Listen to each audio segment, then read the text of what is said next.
kami dari CGP Angkatan ke-7 ya, saya Chandra, Pak Mantan Waktu Dona, mau minta izin kepada Ibu, kita mau mengadakan space practice kepada teman-teman tentang budaya positif. Jadi temannya nanti Ibu mengizinkan, mungkin kita akan mengadakan besok hari Jumat di jam ke-4 ke-5. Jadi konsepnya kita akan menyampaikan tentang apa itu budaya positif pada teman-teman guru. Jadi nanti kita akan belajar apa itu tentang restitusi. Kalau kita tentang kita nanti masuk ke kelas juga Bu, menyampaikan kepada siswa tentang keyakinan kelas. Jadi proses-proses yang positif kita sampaikan di sekolah. Ya, kalau mungkin boleh ya, kalau ya. Cuman itu nanti pakai tim nggak yang untuk kelas-kelas? Kelas nanti kita masing-masing kemudian kita nanti setiap guru kalau kita sampaikan di base practice, bahwa nanti keyakinan kelas itu antara guru dengan siswa. Ini macam ada keyakinan kelas antara guru dan siswa itu nanti akan dilaksanakan di dalam kelas. Jadi apabila siswa melanggar, apa sanksinya? Dan itu dibuat antara siswa dengan guru yang masuk dan disangkutkan. Itu sama dengan komitmen yang iya. Seperti kesepakatan kelas Bu. Kemudian dia cenderung dia siswa dengan guru menyepakati. Ini tuh maksudnya itu dari siswa dan mereka komitmen untuk melaksanakannya. Ini maksud saya gini, gandeng yang 3 kemarin CGP itu angkatan 5 itu bisa nggak? Mereka sudah kemarin. Sudah ya? Sudah. Kalau ini kan untuk tugas kami. Jadi kami harus melaksanakan budaya positif yang sudah kami pelajari di modul 1-4. Nah, kami menerapkan di sekolah gitu.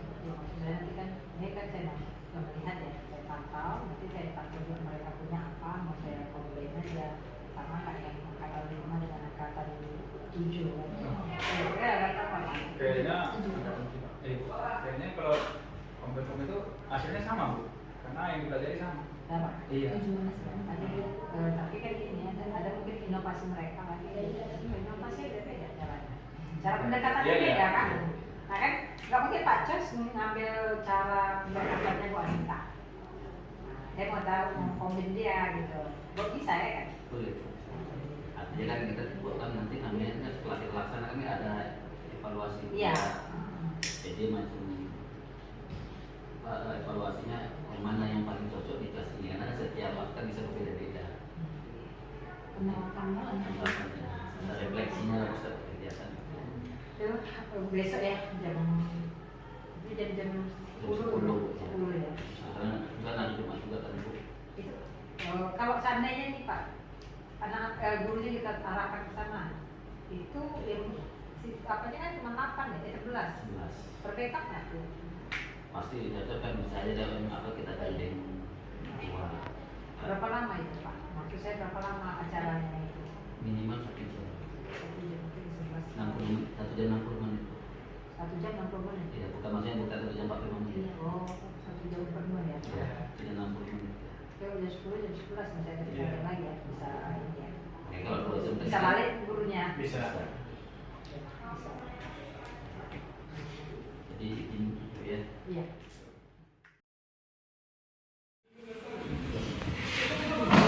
Selamat siang dan salam sejahtera bagi kita semua. Terima kasih kami ucapkan kepada Bapak Ibu Guru yang telah hadir dalam kegiatan Best Practice SMK Negeri 1 Bawang Masyal pada hari ini. Di sini kami calon guru penggerak angkatan 7 akan membawakan kegiatan Best Practice budaya positif. Sebelum kita memulai kegiatan ini akan dibukakan oleh Ibu Kepala Sekolah SMK Negeri 1 Bawang Masyal. Kepada Ibu kami persilahkan.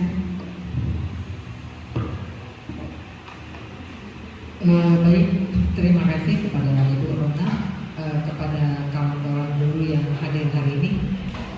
Assalamualaikum warahmatullahi wabarakatuh. Selamat pagi dan salam sejahtera bagi kita semua. Puji syukur kita panjatkan kehadirat Allah Subhanahu wa taala atas rahmatnya kita bisa berkumpul untuk mendengarkan ya dan memperhatikan kegiatan praktik baik ya, CGP. Mudah-mudahan kawan-kawan ini bisa lulus ya, dan kita yang belum dapat meniru apa yang calon guru penggerak ini lakukan pada hari ini. Saya berharap sebenarnya semua kita ini menjadi guru penggerak ya. Beberapa yang kemarin mendaftar mudah-mudahan dipanggil ya, teman lulus dipanggil, karena banyak manfaatnya ya, banyak manfaatnya yang akan Bapak Ibu terima. Nah, kita sudah punya 3 yang kemarin, tapi yang 3 ini kok belum muncul ya. Nah, 3 guru yang CGP yang kemarin mereka tinggal pengumuman, dan yang ini lagi proses. Berikut lagi menunggu pemanggilan. Ya, mudah-mudahan apa yang kawan-kawan lakukan bisa menjadi inspirasi dan motivasi kita melaksanakan pembelajaran di dalam kelas ya. Dalam kelas bagaimana membuat ketertiban belajar. Yang pasti bagaimana membuat inovasi belajar. Itu yang didengungkan di kurikulum Merdeka.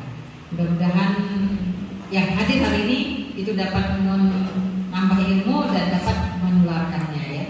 Saya rasa itu saja biar tidak berlama, karena 3 CGP-nya akan memberikan materi ya. Oke. Terima kasih. Saya sudahi dengan wabillahi taufiq. Assalamualaikum warahmatullahi wabarakatuh. Terima kasih atas bimbingan dan arahan dari Ibu Kepala Sekolah. Selanjutnya kami akan membawakan materi yang pertama, budaya positif yang akan dibawakan oleh Pak Chandra Sidolu. Yang kedua, 5 kebutuhan dasar manusia dibawakan oleh saya sendiri, yaitu Ibu Rona Sinabuta. Yang ketiga, segitiga restitusi yang akan dibawakan oleh Bapak Sumanto Sitorang. Oke, untuk yang pertama kami persilakan kepada Bapak Chandra Sidolu.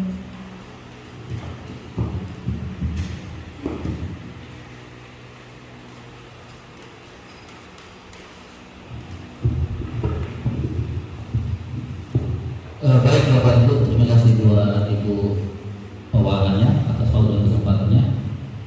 Izin Bapak Ibu seluruhnya, Ibu Kepala Sekolah, tanpa mengulangi rasa hormat, kami hanya coba ingin berbagi apa yang kami dapatkan dan sudah mulai diterapkan. Semoga nantinya bisa kita terapkan bersama-sama untuk kemajuan sekolah kita ini. Harapannya juga tujuannya adalah berbagi supaya sama-sama dapat kita terapkan di sekolah ini. Baik Bapak Ibu, sedikit sebelum kita mulai, tadi mungkin ibunya lupa.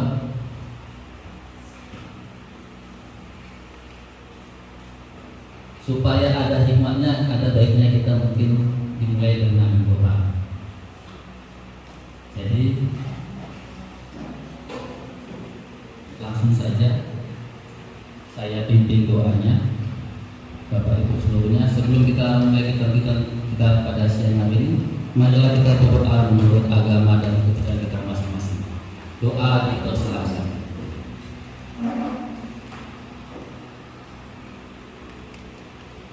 Doa selesai. Baik Bapak Ibu, selamat siang semuanya. Terima kasih. Saat ini kami akan menampilkan budaya positif. Mungkin kalau kita tanya budaya itu apa? Budaya adalah suatu kebiasaan ya, suatu kebiasaan yang kita lakukan. Tapi tidak ada kebiasaan itu ada yang positif, ada yang tidak. Tapi selalu dibilang budaya itu selalu budaya positif. Baik Bapak Ibu, sebelum kita lanjutkan, kita ada disiplin positif. Ada teori pertemuan William Glasser. Dia ada 4 ya, yang menurut dia itu adalah Anda tidak dapat mengontrol diri orang lain. Yang bisa mengontrol dirinya adalah diri kita sendiri. Ini artinya apa? Mungkin sebagai pembuka aja Bapak Ibu ya, kita kadang selalu suka sebagai guru apalagi ya, kita suka memaksakan atau mengontrol siswa kita sesuai dengan keinginan kita masing-masing. Sebenarnya kalau menurut William, Yang bisa mengontrol dirinya itu adalah diri kita sendiri. Orang lain tidak bisa mengontrol diri kita sendiri. Yang bisa terlakukan apa? Yang bisa terlakukan hanya membimbingnya. Beda membimbing dengan mengontrol. Artinya di sini kita tahu kalau mengontrol itu adalah mengatur, menyampaikan harus ini yang harus kita lakukan. Seperti kamu harus datang tepat waktu, kamu harus mengerjakan ini, kamu nggak boleh keluar malam, kamu nggak boleh. Itu yang kita mengatur namanya mengontrol. Seperti kita mau naik sepeda motor ya, kita sendiri yang kita kecepatan, ya kan? Kita yang tentukan kita mau kecepatan berapa. Tapi kalau lawan kita di samping misalnya kurangi terlalu cepat, masih itu ya, hanya sebatas mengingatkan. Itulah kita posisi sebagai, mungkin kalau kita itu sebagai guru sebanyak bukan sebagai pengontrol, tapi sebagai manajer. Manajer sebagai apa? Sebagai mengingatkan, mengawasi lalu-lalu sudah mulai salah. Tapi eksekusinya siapa? Eksekusinya adalah diri kita sendiri. Kita tidak pernah bisa memaksakan. Jangan kau naikkan kecepatan. Ya ini kan. Kenapa? Karena dia yang berkendali atas dirinya sendiri. Itu bukan yang kedua. Semua perilaku memiliki tujuan. Ketika kita menjadi siswa seperti itu, kalau dia memilih kemana? Untuk menolong, kerjasama, percaya diri siswa, ya kan? Banyak yang timbul posisi kita dengan hanya satu kegiatan aja, tolong membimbing siswa, teman. Sudah banyak yang timbul pada dirinya. Itu mungkin bisa kita terapkan di kelas kita masing-masing. Mungkin tanya, Bu Bulan, untuk matematika kayak mana Pak? Kan nggak praktek. Ya mungkin bisa aja dari menghitung apa dia dari berapa rumusnya kan ya. Itu Bu. Dia bingung menghitung keliling di mana. Nggak tahu dia kelilingnya yang mana. Setelah awalnya sudah paham. Dan ini loh yang namanya keliling itu 1. Kalau persegi 4 ya 1, 2, 3, 4. Semua yang menutupi suatu barang itu namanya keliling. Kalau 3 aja dia masuk keliling. Sudah. Bukan kalau 3 belum tertutup. Ada kan kalau tertutup semua baru namanya keliling. Kalau rasa semua tertutup apa sudah keliling namanya? Nah, kadang ada siswa yang tidak paham itu. Tolong bantu sama kawannya untuk mengajarinya. Dia dapat punya tanggung positif. Ada 6 hal dalam gaya positif. Nanti tidak akan kita lagi. Yang pertama disiplin positif dengan kebijakan universal. Yang kedua konsep disiplin. Yang ketiga tentang keyakinan kelas.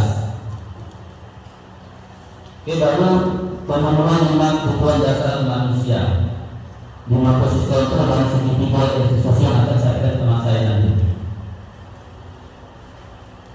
Oke, ini ada sedikit pernyataan pemantik. Ada pasang-pasangan. Ilustrasi seperti ini. Anggap bapak ibu menggenggam. Nanti ada menggenggam suatu.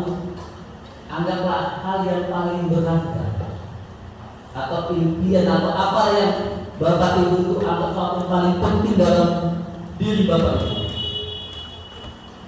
Tugas kawan sebelahnya bagaimana menggoda atau mempengaruhi, merayu segala macam apa itu untuk supaya tahu isinya apa, atau supaya mau membukanya. Misalnya Pak Ibu dengan Bu Indra, bagaimana Pak Ibu misalnya Bu Indra apa yang ada tangan itu? Rahasia, rahasia. Tidak, Bu, nggak boleh. Nggak bilang bersama siapa. Kan gitu ya.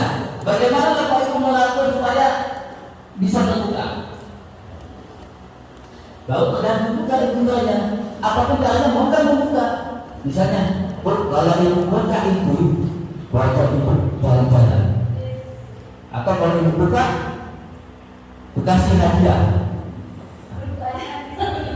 Coba lakukan, coba. Bapak Ibu pasang-pasangan, coba lakukan siapa Coba lakukan rayuan lalu apa? Dia mau membuka atau tidak? Atau untuk yang jomblo ya, misalnya, ayo lagi tidak rayuan apapun jawabannya misalnya apa? Coba dulu. Ada yang mau mencoba? Gimana Bu? Yang masih gak sengaja, yang mana gak sengaja? Artinya yang rahasia itu bukan berarti harus yang lain. Artinya masalah impian kita pun misalnya kita punya cita-cita, punya program supaya gak terganggu sama kawan kita. Karena kita gini, kita punya apa ya impiannya, punya cita-cita. Tapi kita mau nggak ada orang yang mengambil? Ada aja kan? Alah ngapain capek-capek kalau mau ngapain? Gitu kan? Artinya kalau kita udah fokus untuk mencapai itu, apapun kata orang nggak mau kan? Coba siapa yang mau melakukan coba? Siapa? Wah, ibu ini. Ayo coba. Atau coba ibu tahu sama boleh dulu. Atau lagi ibu yang punya rahasia, boleh yang memulai. Coba dulu. Simpan satu rahasia ibu. Boleh yang melakukan.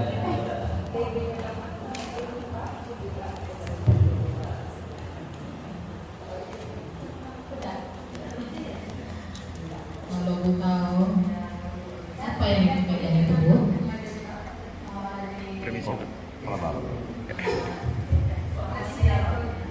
Boleh saya tahu Bu? Saya nggak akan bilang siapa-siapa loh Bu.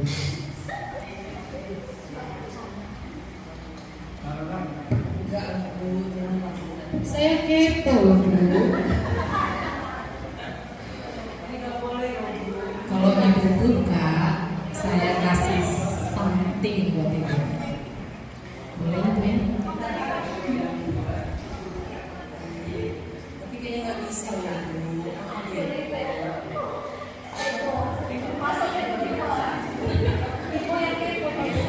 Asisten ibu ya, buka lah Bu. Ya, saya kasih waktu ya Bu ya. Oke, baik.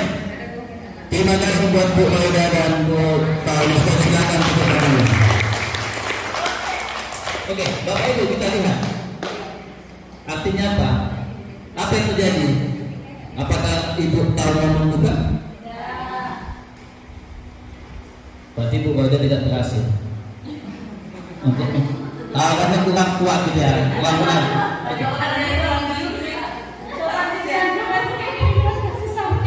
Oke, sini artinya apa?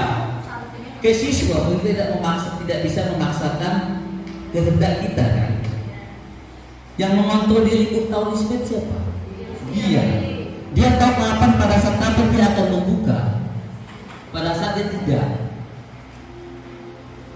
Jadi berarti ibu ini kalau dia bertekad aku nggak mau ngasih tahu ya tidak. Godaan apapun dibilang tidak. Tujuan kita kalau kita sudah prinsip ingin melakukan yang terbaik di sekolah ini, ada yang bilang Allah percuma kau bukan gunanya. Ya itu kembali ke kita. Kalau kita bilang enggak, saya melakukan yang terbaik bukan untuk siapa-siapa, untuk diri saya. Kenapa? Itu tanggung jawab saya. Saya mengontrol diri saya dalam sesuatu yang baik itu tidak. Itu Bapak Ibu ya. Oke, kita lanjut.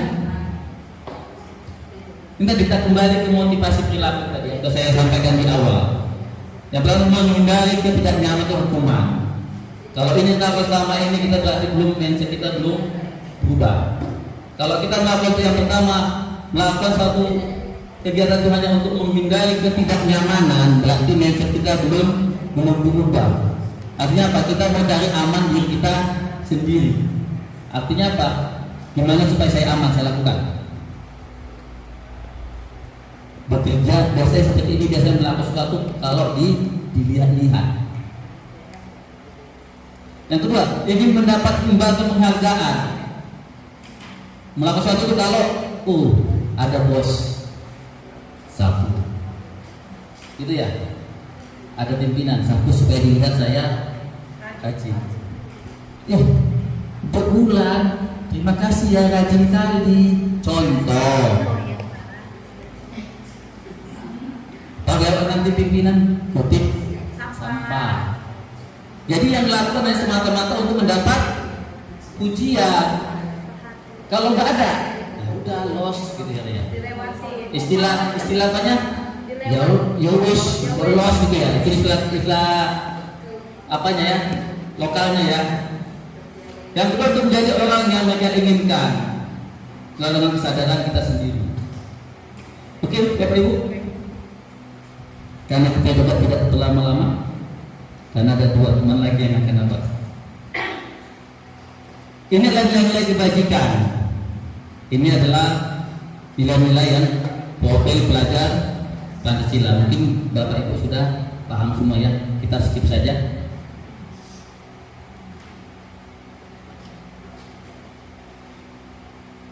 Nah, ini yang harus kita sampaikan adalah keyakinan kelas. Yang selama ini mungkin kurang kita buat di dalam kelas kita masing-masing.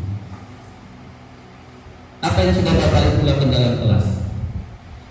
Apakah Bapak Ibu sudah pernah membuat kesepakatan kelas dalam mengajar? Artinya ada nggak yang kita lakukan dalam kegiatan pembelajaran? Artinya, nah, selama belajar kita tidak boleh, gitu ya. Kalau ibu ngomong atau bapak ngomong, tidak ada yang megang handphone. Ada yang sudah mencoba, apa namanya Bu? Istilah apa yang digunakan untuk melakukan kesepakatan kelas? Boleh disampaikan bagaimana isi kesepakatan kelasnya? Artinya bahasa-bahasa apa yang muncul? Apakah itu hanya muncul dari satu pihak, gurunya saja, atau sama-sama dengan siswa?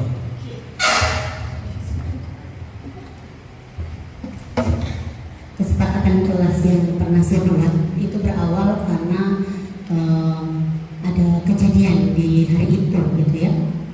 Pada saat saya masuk, saya itu les pertama, tapi saya lihat saya belum ngapa-ngapain nih, belum ada memberikan pelajaran, tapi anak-anak kok sudah riuh ya, sudah sibuk dengan aktivitas. Lalu saya lihat apa yang disibukkan, padahal saya belum bilang apa-apa, masih baru masuk. Rupanya saya lihat mereka mengerjakan PR pelajaran lain. Agak-agak kecewa sih sedikit ya, karena pas pelajaran saya kok membuka pelajaran yang lain gitu ya. Jadi saya ucapkanlah sama mereka, ibu heran ya, ibu belum ngapa-ngapain, ini kok disibuk kali. Jadi saya lihat, iya bu, mohon maaf bu, ada tugas yang mau dikumpul. Terus saya bilang, ibu tidak mau seperti ini. Ibu cuma punya 1 les hari ini. Ibu mau hari ini 1 les itu yang punya ibu lah. Hanya pelajaran ibu saja lah yang boleh pelajari. Kalau begitu, hari ini ibu anggap ibu nasihatin untuk minggu depan, mohon ini jangan diulangi lagi. Kesepakatan, kita buat kesepakatan. Saya bilang begitu. Kalau nanti di jam saya mengajar masih juga terdapat ada yang mengajarkan pelajaran lain selain pelajaran saya, bagaimana itu? Ibu menawarkan, ya. Kalau tertangkap sama ibu, maka terserah ibu. Mau ibu koyak, mau ibu buat, mau ibu lenyapkan, itu terserah ibu. Tapi mereka ada yang protes. Enggak lah bro, udah 1 minggu itu saya kerjakan. Sia-sialah, andainya ibu tangkap, ibu musnahkan, habis lagi nilai. Lalu bagaimana? Mohon ya bu, boleh diambil, tapi dikembalikan pas pelajarannya selesai. Tapi ada yang enggak setuju. Ya terserah ibu loh bu. Mungkin ini yang rajin ya barangkali. Terserah ibu, mau ibu ambil, mau ibu terserahlah sama ibu. Tapi kan ada 2 pilihan. Akhirnya memang kami jadi voting, dan yang menang saat itu dikembalikan jadinya. Dikembalikan setelah selesai, dikembalikan. Jadi itu kesepakatan kami, kalau boleh diambil, tapi setelah selesai dikembalikan. Saya bilang begini, boleh, tapi saya lihat ada perubahan enggak. Kalau toh ternyata ibu merasa tidak nyaman karena terus menerus mengerjakan, kan itu kan mana tahu terulang lagi ibu tidak nyaman, maka akan ibu buatkan kesepakatan yang lain. Untuk sementara itulah kesepakatan. Gitu Pak. Terima kasih. Oke, baik Linda, sudah masuk sekali lagi.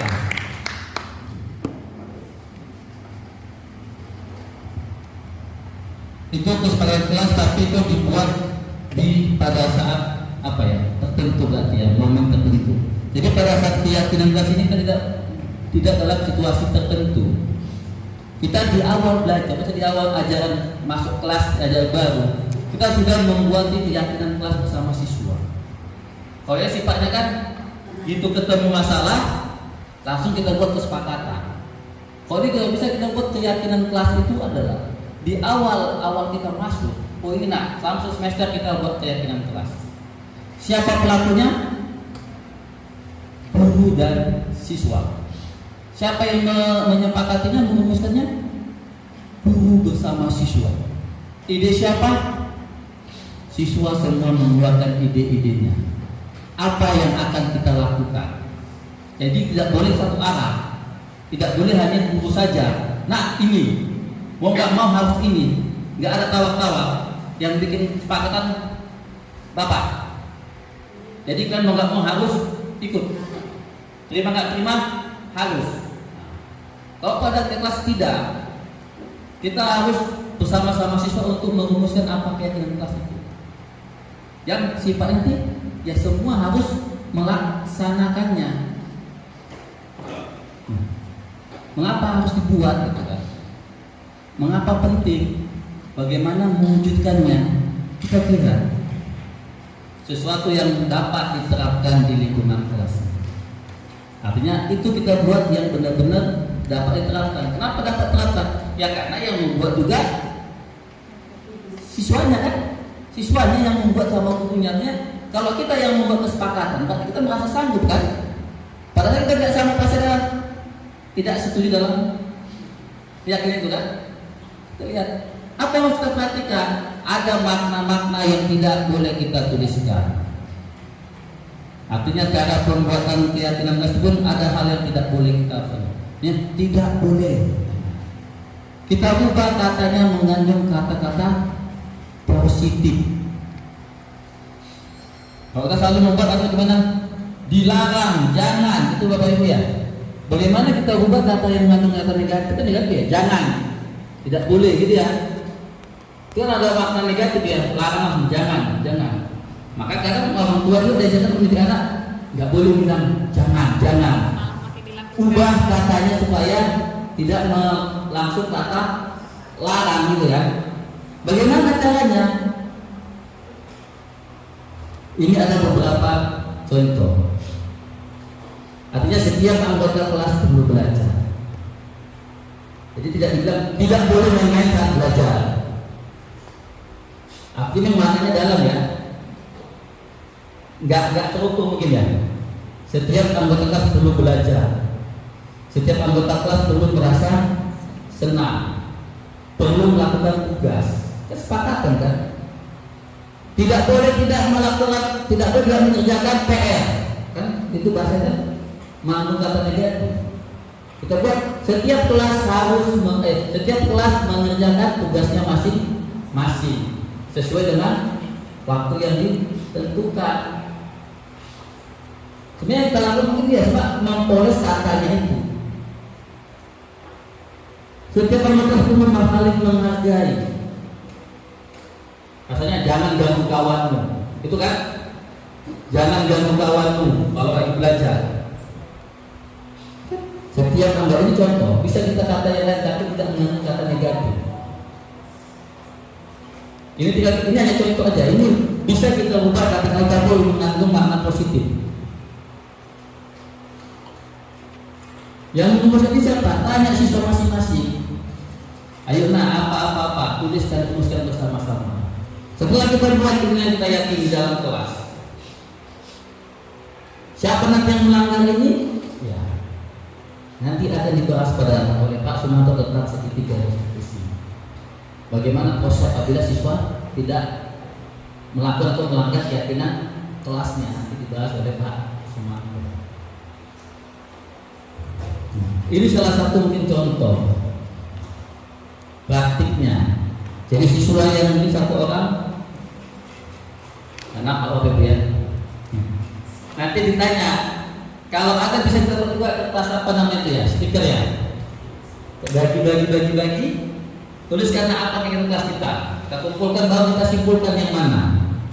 Setelah ditanya, apakah kamu semua sudah setuju? Sudah yakin dengan keyakinan kelas kita? Kalau sudah setuju semua, sudah yakin, itulah yang akan kita terapkan. Buat kesimpulannya, tempelkan di dinding kita. Oke, baik Bapak Ibu, ada lagi mata? Oke Bapak Ibu, mungkin sekian saja materi dari saya. Sebelum masuk ke materi berikutnya, ada yang mau didiskusikan? Ada betul? Ya, ini nanti maka.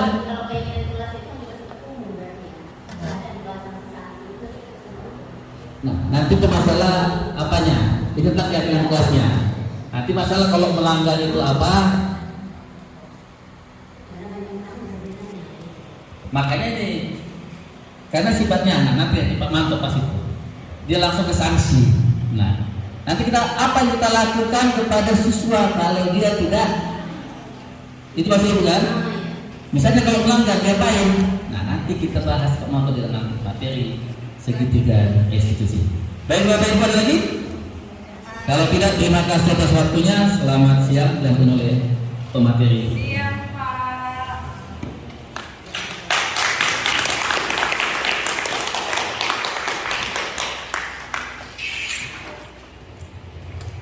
Baik, terima kasih kepada Bapak Chandra Sidauruk untuk paparan materinya tentang budaya positif. Nah, selanjutnya Bapak Ibu, giliran saya.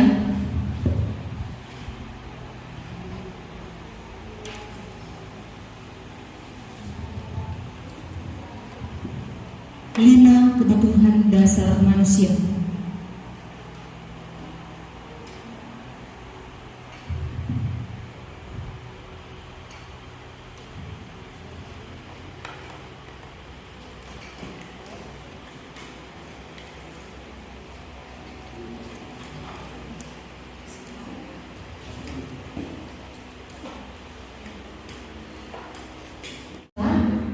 Mungkin Bapak Ibu wali kelas, guru BK, kesiswaan ini sering terjadi. Ya, siswa yang ketika dia ingin mencari perhatian, baik itu dari perilakunya, baik itu dari tingkahnya sehari-hari kepada kita. Nah, saya ambil contoh kecil.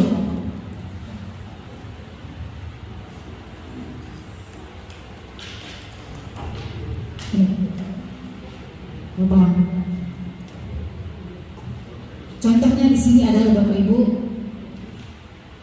siswa yang butuh perhatian khusus. Itu pasti ada di setiap kelas kita masing-masing. Yang berbeda harusnya perlakuan si A dengan si J. Selama ini mungkin ada di beberapa kita guru yang sama aja semua. Seperti keyakinan kelas tadi. Kelas A sudah bikin keyakinan begini. Udah itu saja kita copy paste, kita masuk ke kelas B.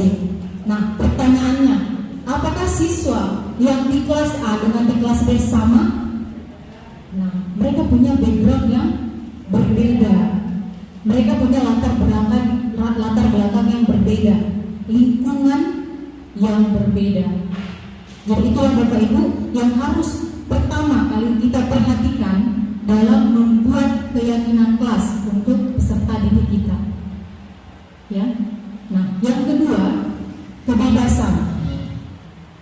Kebebasan yang dimaksud di sini adalah kita kan sudah menggunakan kurikulum merdeka. Siswa bebas mengemukakan pendapat. Tidak harus kita buat proyek ini yang sesuai dengan kurikulum kita. Tidak. Kita lihat lingkungan sekitar kita. Apa yang bisa diolah? Apa yang bisa kita manfaatkan? Jurusan apa yang ada di sekolah kita? Ya, contoh multimedia. Mungkin kita sudah lihat banyak perkembangan. Nah, untuk otomotif, di sini juga kita lihat sekeliling kita. Oh, ternyata SMK Negeri 1 Dolok Masyul itu bisa menjadi bengkel mobil. Saya juga pernah ditanya sama orang luar, itu bagaimana ceritanya Bu Ola? Kenapa ada usaha dan mempekerjakan siswa? Oh, saya juga tiba-tiba bingung. Oh iya ya. Nah, saya ingat kurikulum Merdeka tadi. Jadi ketika siswa itu Pak, mereka sudah belajar kampung-kampung, genjer-genjer gitu contoh. Mereka langsung menerapkan, ya, mereka langsung terjun ke prakteknya. Jadi ilmu mereka itu bukan hanya dari teori itu tadi. Mereka bebas untuk mengembangkan, oh ternyata balon itu bukan cuma bentuk yang seperti ini, ada juga bentuk seperti ini. Kunci itu ternyata kunci ini, dan kita bisa buat kunci yang lain. Gitu Bapak Ibu. Nah, yang ketiga adalah kesenangan. Seringkali kalau saya lihat kita sebagai guru, apalagi saya ya, sebelum saya mungkin ikut pendidikan guru penggerak ini, saya membatasi kesenangan siswa, tapi yang mungkin tidak sesuai dengan aturan. Nah, setelah saya sendiri mengikuti CGP ini Bapak Ibu, pola pikir saya terbuka. Jujur, terbukanya bagaimana? Contoh kecil adalah menggunakan sepatu. Kita mungkin sudah ya pernah juga kejadian sepatu hilang, mungkin semua tahu ya Bapak Ibu. Dari situ saya langsung berpikir begini, kenapa mesti sepatu ini kami tangkap? Jadilah ada maling, yang memaling adalah siswa itu sendiri. Begitu. Saya masuk ke 5 kebutuhan dasar manusia ini. Saya kembali ke siswa tadi, pelaku tadi. Oh ternyata dia punya satu kebutuhan yang tidak kami penuhi di sekolah ini. Nah, bagaimana caranya supaya kita bisa memenuhi kesenangan si siswa tadi Bapak Ibu? Saya langsung dapat ide. Contoh kecil tentang sepatu tadi, yang harusnya pakai sepatu hitam setiap harinya, saya tawarkan itu tadi kesepakatan kepada siswa. Kamu boleh pakai sepatu yang berwarna ini untuk hal-hal yang atau hari-hari yang di luar jam mengajar. Contoh, kita setiap hari Sabtu sudah olahraga, senam. Jadi nak, kamu boleh pakai sepatu harga 500.000, 1 juta bahkan 2 juta ke atas itu di hari Sabtu. Jadi dia senang. Oh iya Bu, ya. Kalau memang kesenangan kamu di situ. Oh iya Bu, tapi nanti kalau misalnya guru BK yang lain atau misalnya wali kelas marah gimana Bu? Nah, kamu jelaskan aja apa yang Ibu bilang. Ya, Bu, ini salah satu kesenangan saya. Bisa jadi sepatu tersebut adalah pemberian dari orang tuanya. Jadi dia ingin memamerkan, ya kan? Kita kan suka itu, biar pilihan dulu sama teman. Kita juga pernah menjadi siswa. Kalau guru-guru jarang punya kayak gitu, kita polos-polos aja. Iya kan Bapak Ibu? Iya Bu. Jadi kesenangan dia kita penuhi. Nah, ketika sudah ada kesepakatan tadi, kita berikan dia kesenangan, pasti dia di situ, oh ternyata ibu ini pengertian ya sama kami. Ya kan? Kadang dia membandingkan seperti ini, Bu, di sekolah lain itu bebas Bu, boleh. Ya kan? Mungkin yang lalu-lalu, ya mungkin saya merasa gitu kan, saya membatasi kesenangan siswa tadi. Mungkin dengan saya menjelaskan ini juga kepada Bapak Ibu sekalian, ya, alangkah lebih baiknya tadi ada kesepakatan di antara kita dengan siswa tadi. Jadi kita tidak membatasi, kamu tidak boleh, jangan, dilarang gitu, tidak, ya. Nah, itulah dia Bapak Ibu. Nah, yang berikutnya adalah penguasaan, power, kekuatan. Mungkin sama yang seperti dijelaskan oleh Pak Chandra tadi, di diri kita ini ada power, ada kekuatan, dan yang bisa mengendalikannya adalah diri sendiri, bukan pasangan kita. Iya kan Bapak Ibu? Bukan orang yang terdekat sama kita, tapi kita sendiri. Nah, untuk penguasaan yang saya maksud di sini, untuk siswa kita yang harus kita mengerti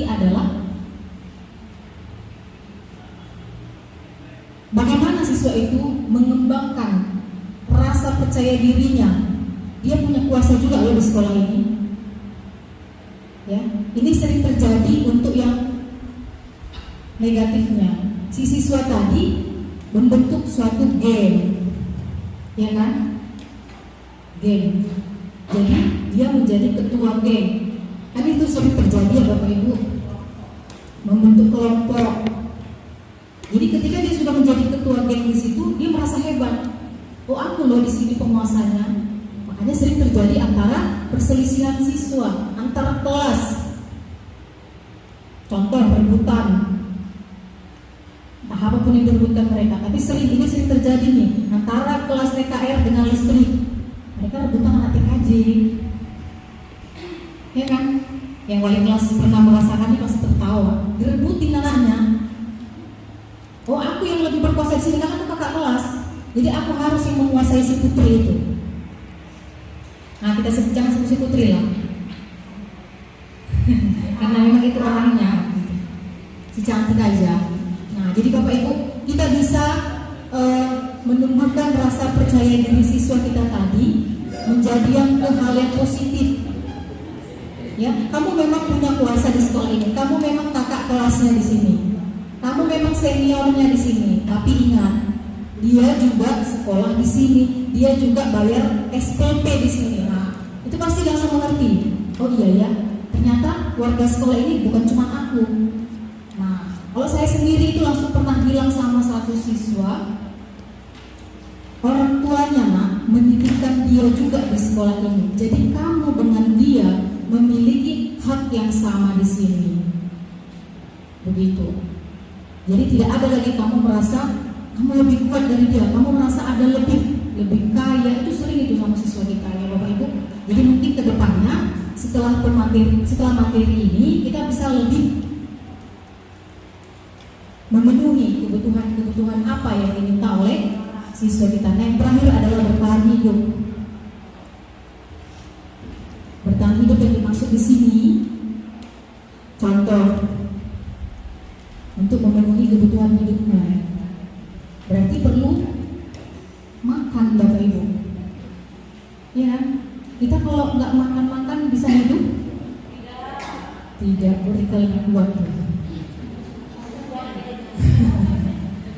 Nah, contoh kecil Bapak Ibu yang sering saya jumpai atau kita jumpai adalah ketika siswa banyak berkumpul di kantin, padahal masih pagi. Ya kan? Kita sebagai guru, masuk semua, gak ada yang tinggal di situ, ditungguin, baru masuklah mereka ke kelas. Nah, kita salah gak Bapak Ibu sebagai guru? Kalau kita melihat dari sisi 5 kebutuhan dasar manusia, salah. Ya kan? Bagaimana dia bisa belajar dari jam 7.30 sampai dengan jam 2, kita buat jam 2. Tapi dia nggak ngisi perut, tidak ada makan, kita salah. Nah, apa yang kita lakukan Bapak Ibu? Kasih waktu, kasih sarapan, istirahat. Ya memang ada istirahatnya, tapi yang lebih tepatnya coba kasih uang jajan. Nah Bapak Ibu, saya sendiri pernah berpikir 2 kali 24 jam Pak, untuk hal ini, karena itu sering dijumpai di BK ya Bu ya, masalah itu sering banyak pun, nanti hari ini 20 orang, besok 20 orang, tiap hari. Solusinya cuma satu saya ambil. Mungkin setelah saya ikut guru penggerak ya, mungkin yang lain kalau udah guru penggerak lebih baik dari ini. Jajarin kasih uang jajan, nah. Atau dibantuin dari rumah, ini untuk siswa aku nanti gitu. Nah, yang saya ambil solusinya itu Bapak Ibu, saya tanya dulu, orang tua masak nggak tadi pagi di rumah? Masak Bu, ada sebagian memang nggak masak. Itu tadi kan, mereka kan beda-beda ini, dari background yang berbeda, dari latar belakang yang berbeda. Yang masak, apa alasannya kenapa nggak dibawa? Dengan beribu alasan ya, siswa ini kan kita menawar, lebih-lebih kayak mama yang dipajak itu. Jadi saya bilang, saya bikin kesepakatan. Hari ini oke, saya maafkan. Besok dan sampai kamu berakhir dari soal itu dilanjut apa tidak ya Bapak Ibu. Yang penting ada kesepakatan di antara kami. Kalau jumpa lagi nanti kita di kantin, nah ada sanksi yang saya berikan, sanksi positif. Dia saya suruh bawa bontot, wajib. Dan seminggu berturut-turut itu Bapak Ibu, hari pertama sampai dengan hari ke-6, kita kan 6 hari di sini bertemu, minggu kita tidak bertemu. Kamu wajib makan di ruang BK ini bersama dengan ibu. Jadi saya juga terpaksa lah Bapak Ibu, kok bantulah saya selama seminggu itu. Biar ada teman dia untuk makan tadi. Dia senang. Jadi mereka itu seperti kalau istirahat, ya pilihannya bisa jam pertama, sebelum jam pertama atau istirahat. Mereka pilih istirahat. Karena kalau mau menuju jam pertama itu pasti semuanya ada yang terlambat, ada yang ketinggalan, ya kan? Ada yang masih di depan. Jadi kami makanlah sebelum jam istirahat, makan bersama. Saya bilang, kamu nggak perlu bawa yang makanan yang lezat-lezat.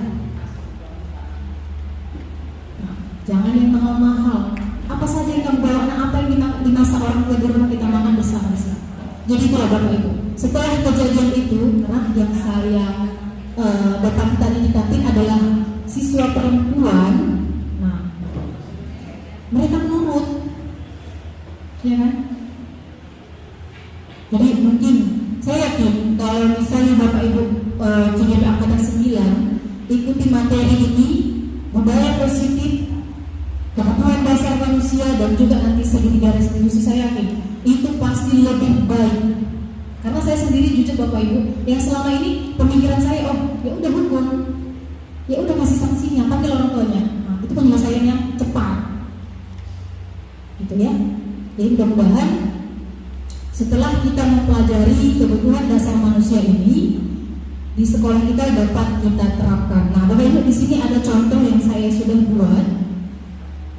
Nah, di sini ada pilihannya. Ada cinta dan kasih sayang, penguasaan, kebebasan, kesenangan. Contohnya di sini saya buat si Bayu. Bayu seorang anak TKB. Harusnya nggak TK ya, bukan TKR ini, bukan TK. Selalu berlari keluar kelas menuju jalan raya di depan sekolahnya yang ramai dengan kendaraan. Tingkahnya membuat guru, Bu Ani, mungkin ini Bu Indrayani, jadi disingkat lagi Bu Ani, bingung dan seringkali lari mengejarnya. Ada beberapa kemungkinan jawaban yang diberikan Bayu. Apa? Sebenarnya si Bayu ini butuh apa Bapak Ibu? 5 kebutuhan dasar manusia tadi. Hah?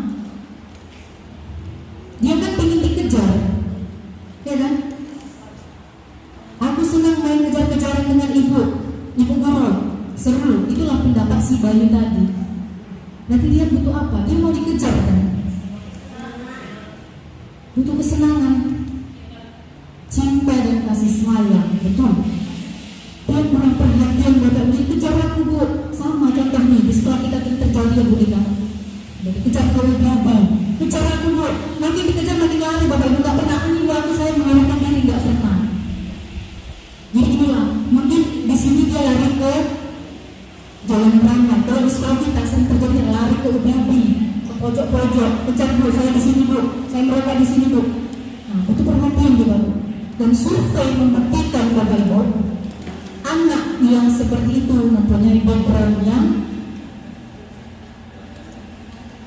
mungkin broken home, permasalahan keluarga.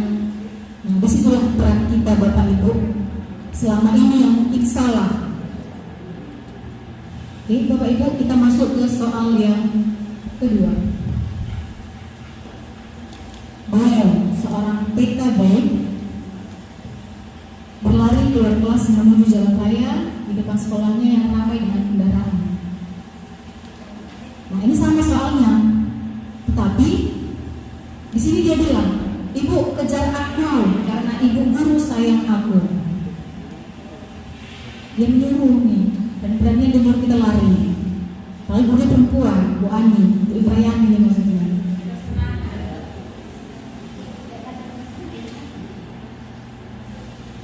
Dia butuh apa Bapak Ibu? Apakah dia butuh kesenangan? Jadi kita senang berlari-lari. Sama Bapak Ibu, dia butuh kasih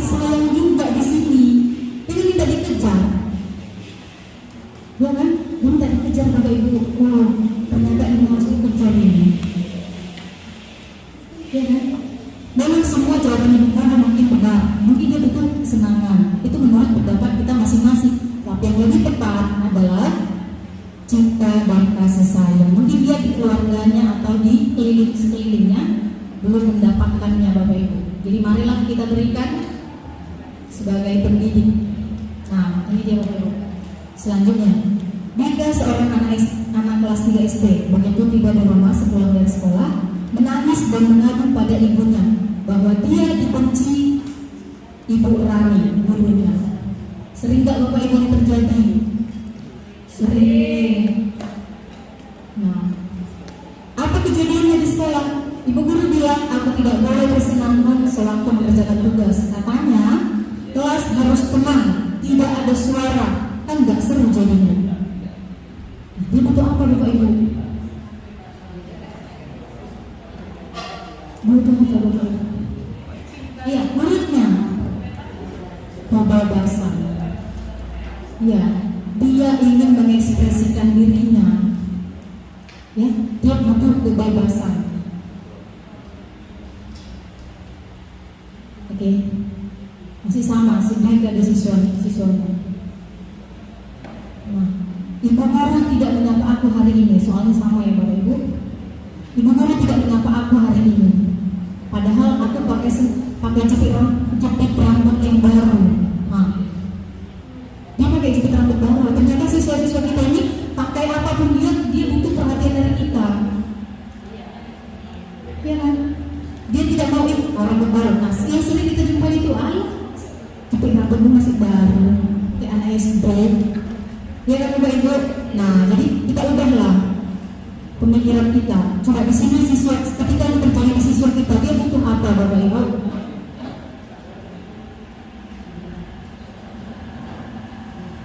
Dia pakai pita, dia ingin dipunyai.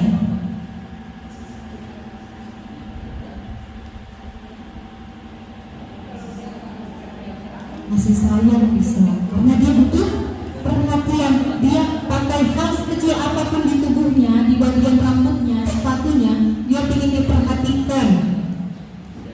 Ya Bapak Ibu.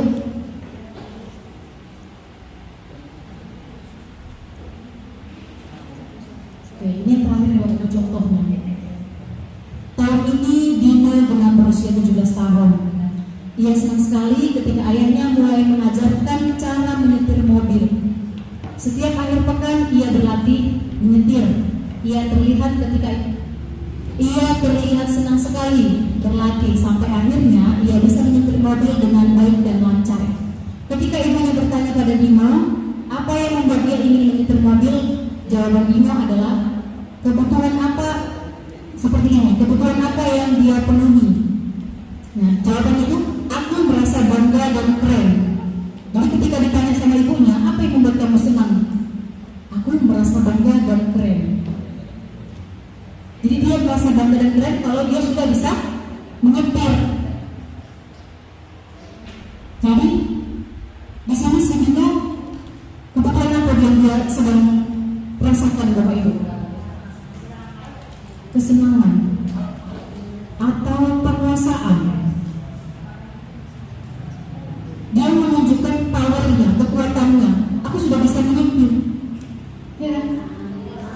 Nah, dia menunjukkan sama ibunya, aku bisa kok, aku merasa bangga. Dia bangga, dia keren.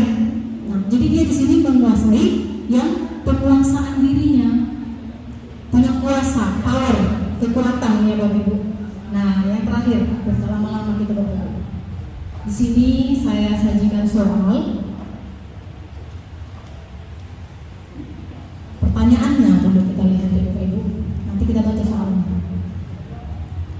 Kira-kira kebutuhan dasar mana yang tidak terpenuhi pada Dian sehingga membuatnya berubah?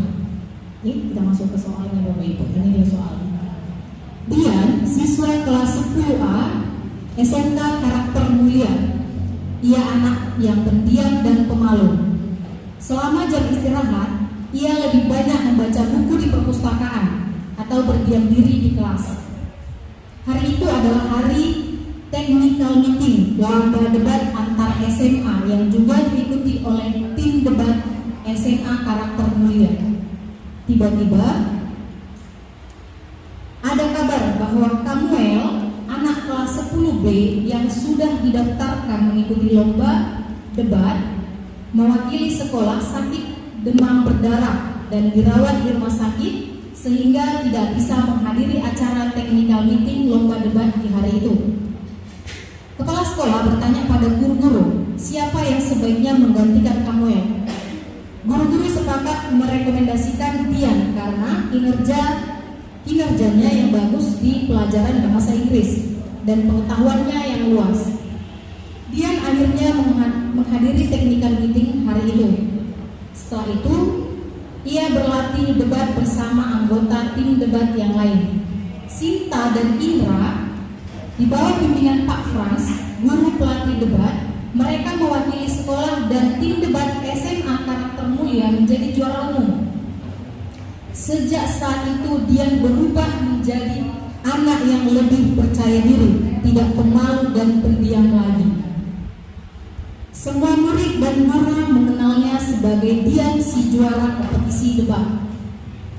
Pada jam istirahat, ia banyak menghabiskan waktu bersama teman-temannya.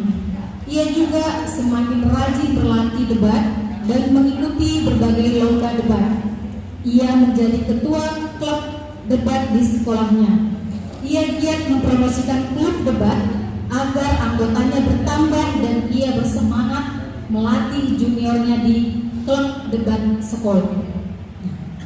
Pertanyaannya tadi, kira-kira kebutuhan dasar mana yang tidak terpenuhi pada dia sehingga membuat dia berubah? Ayo Bapak Ibu. Ada 5 tadi kebutuhan dasar manusia. Jadi kebutuhan mana yang kira-kira yang tidak terpenuhi dalam diri si dia?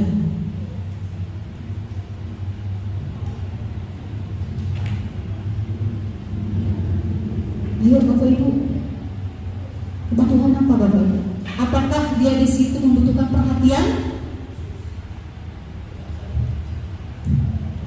penguasaan atau power, bertahan hidup,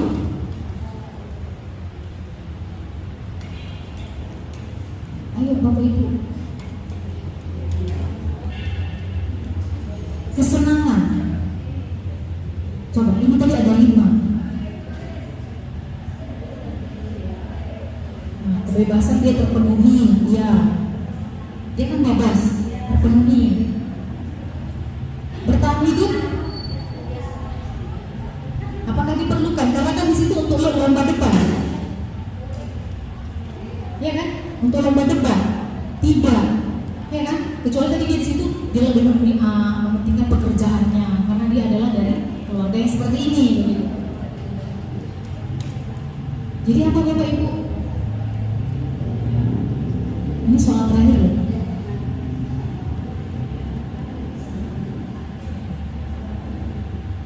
Apa Bapak Ibu?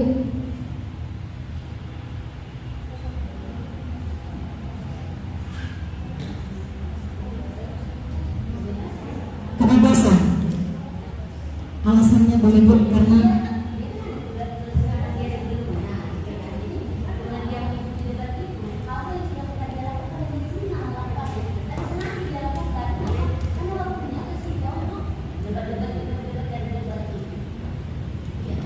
ya, saya setuju dengan pendapat Bu Indra. Tapi Bapak Ibu, pendapat yang lain juga tidak ada yang salah. Ketika tadi Bapak Ibu yang kasih saya, dia juga punya perhatiannya di situ. Ya, kebebasan. Di situ kita lihat, oh dia sudah menunjukkan, dia merasa, oh ada kebebasannya di klub tersebut. Begitu Bapak Ibu. Oke, terima kasih Bapak Ibu. Mungkin sampai di sini penjelasan tentang materi saya. Selanjutnya akan dipaparkan oleh Bapak Sumarto Sekolah mengenai segitiga restitusi. Kepada Bapak, silakan.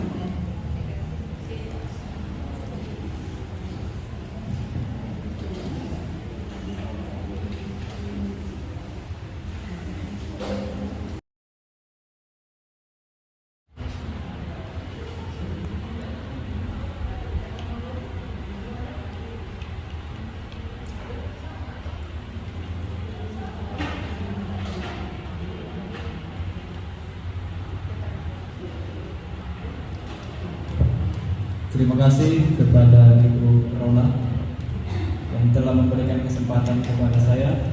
Saya adalah Sumanto Sotang, berasal dari CGP Angkatan ke-7.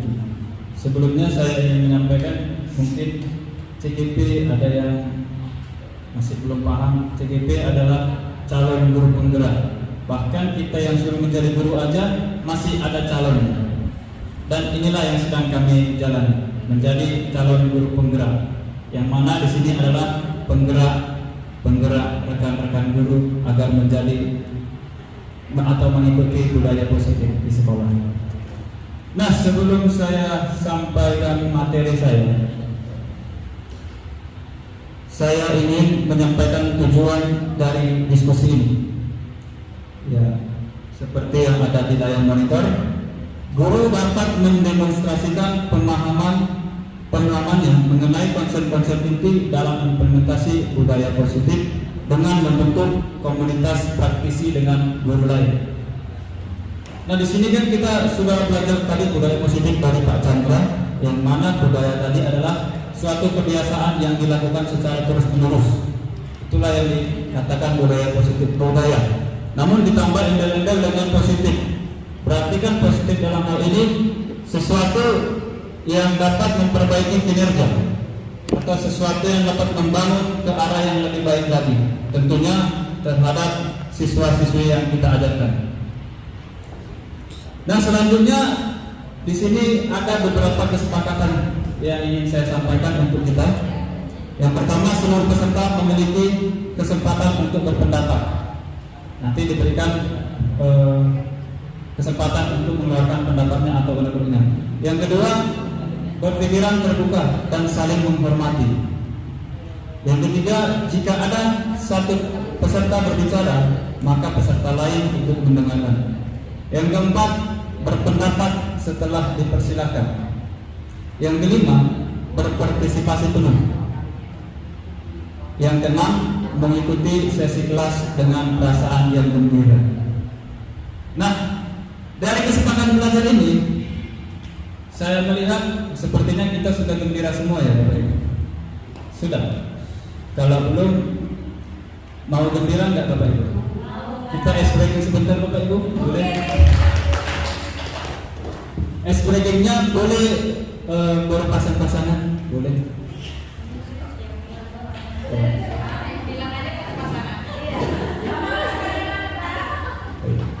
Pasangannya masih di jalan. Ya, jadi seperti ini ice breakingnya.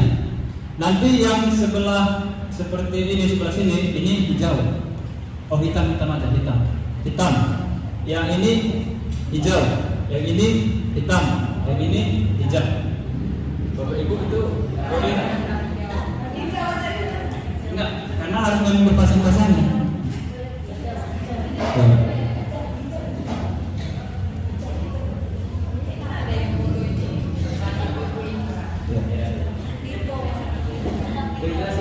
Bu Indah nanti sendiri dulu.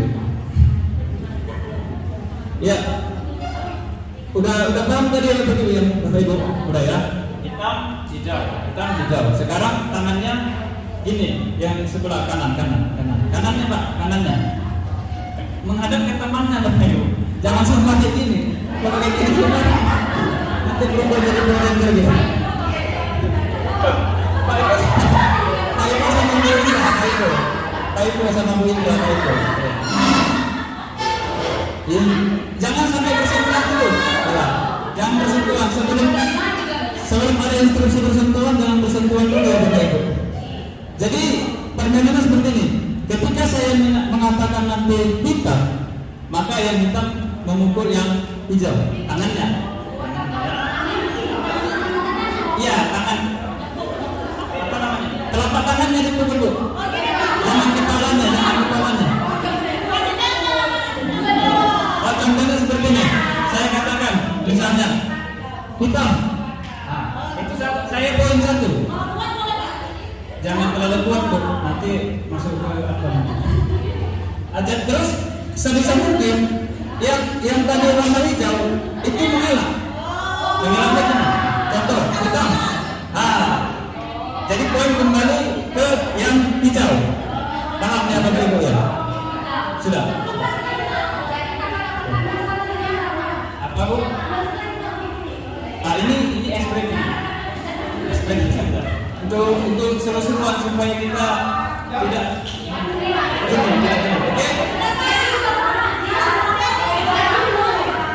Oke. Baiklah, saya akan lihat satu kali ya. Contoh. Hijau.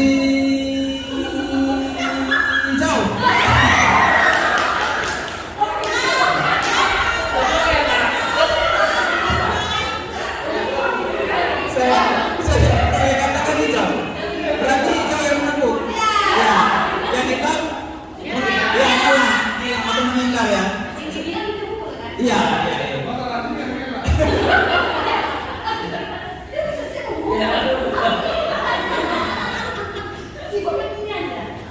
Oke, kita mulai. Iya. Ya. Itu namanya aspek sambil berpikir Bu. Saya mulai dengan instruksi. Bu, iya. Hijau.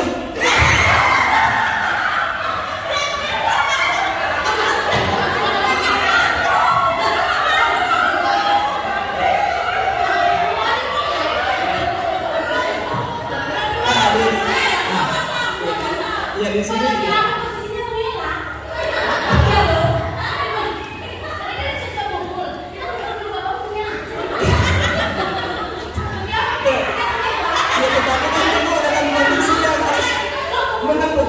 Dalam kondisi yang harus menempuh. Ya. Ya, sekali lagi. Yang terakhir. Hitam.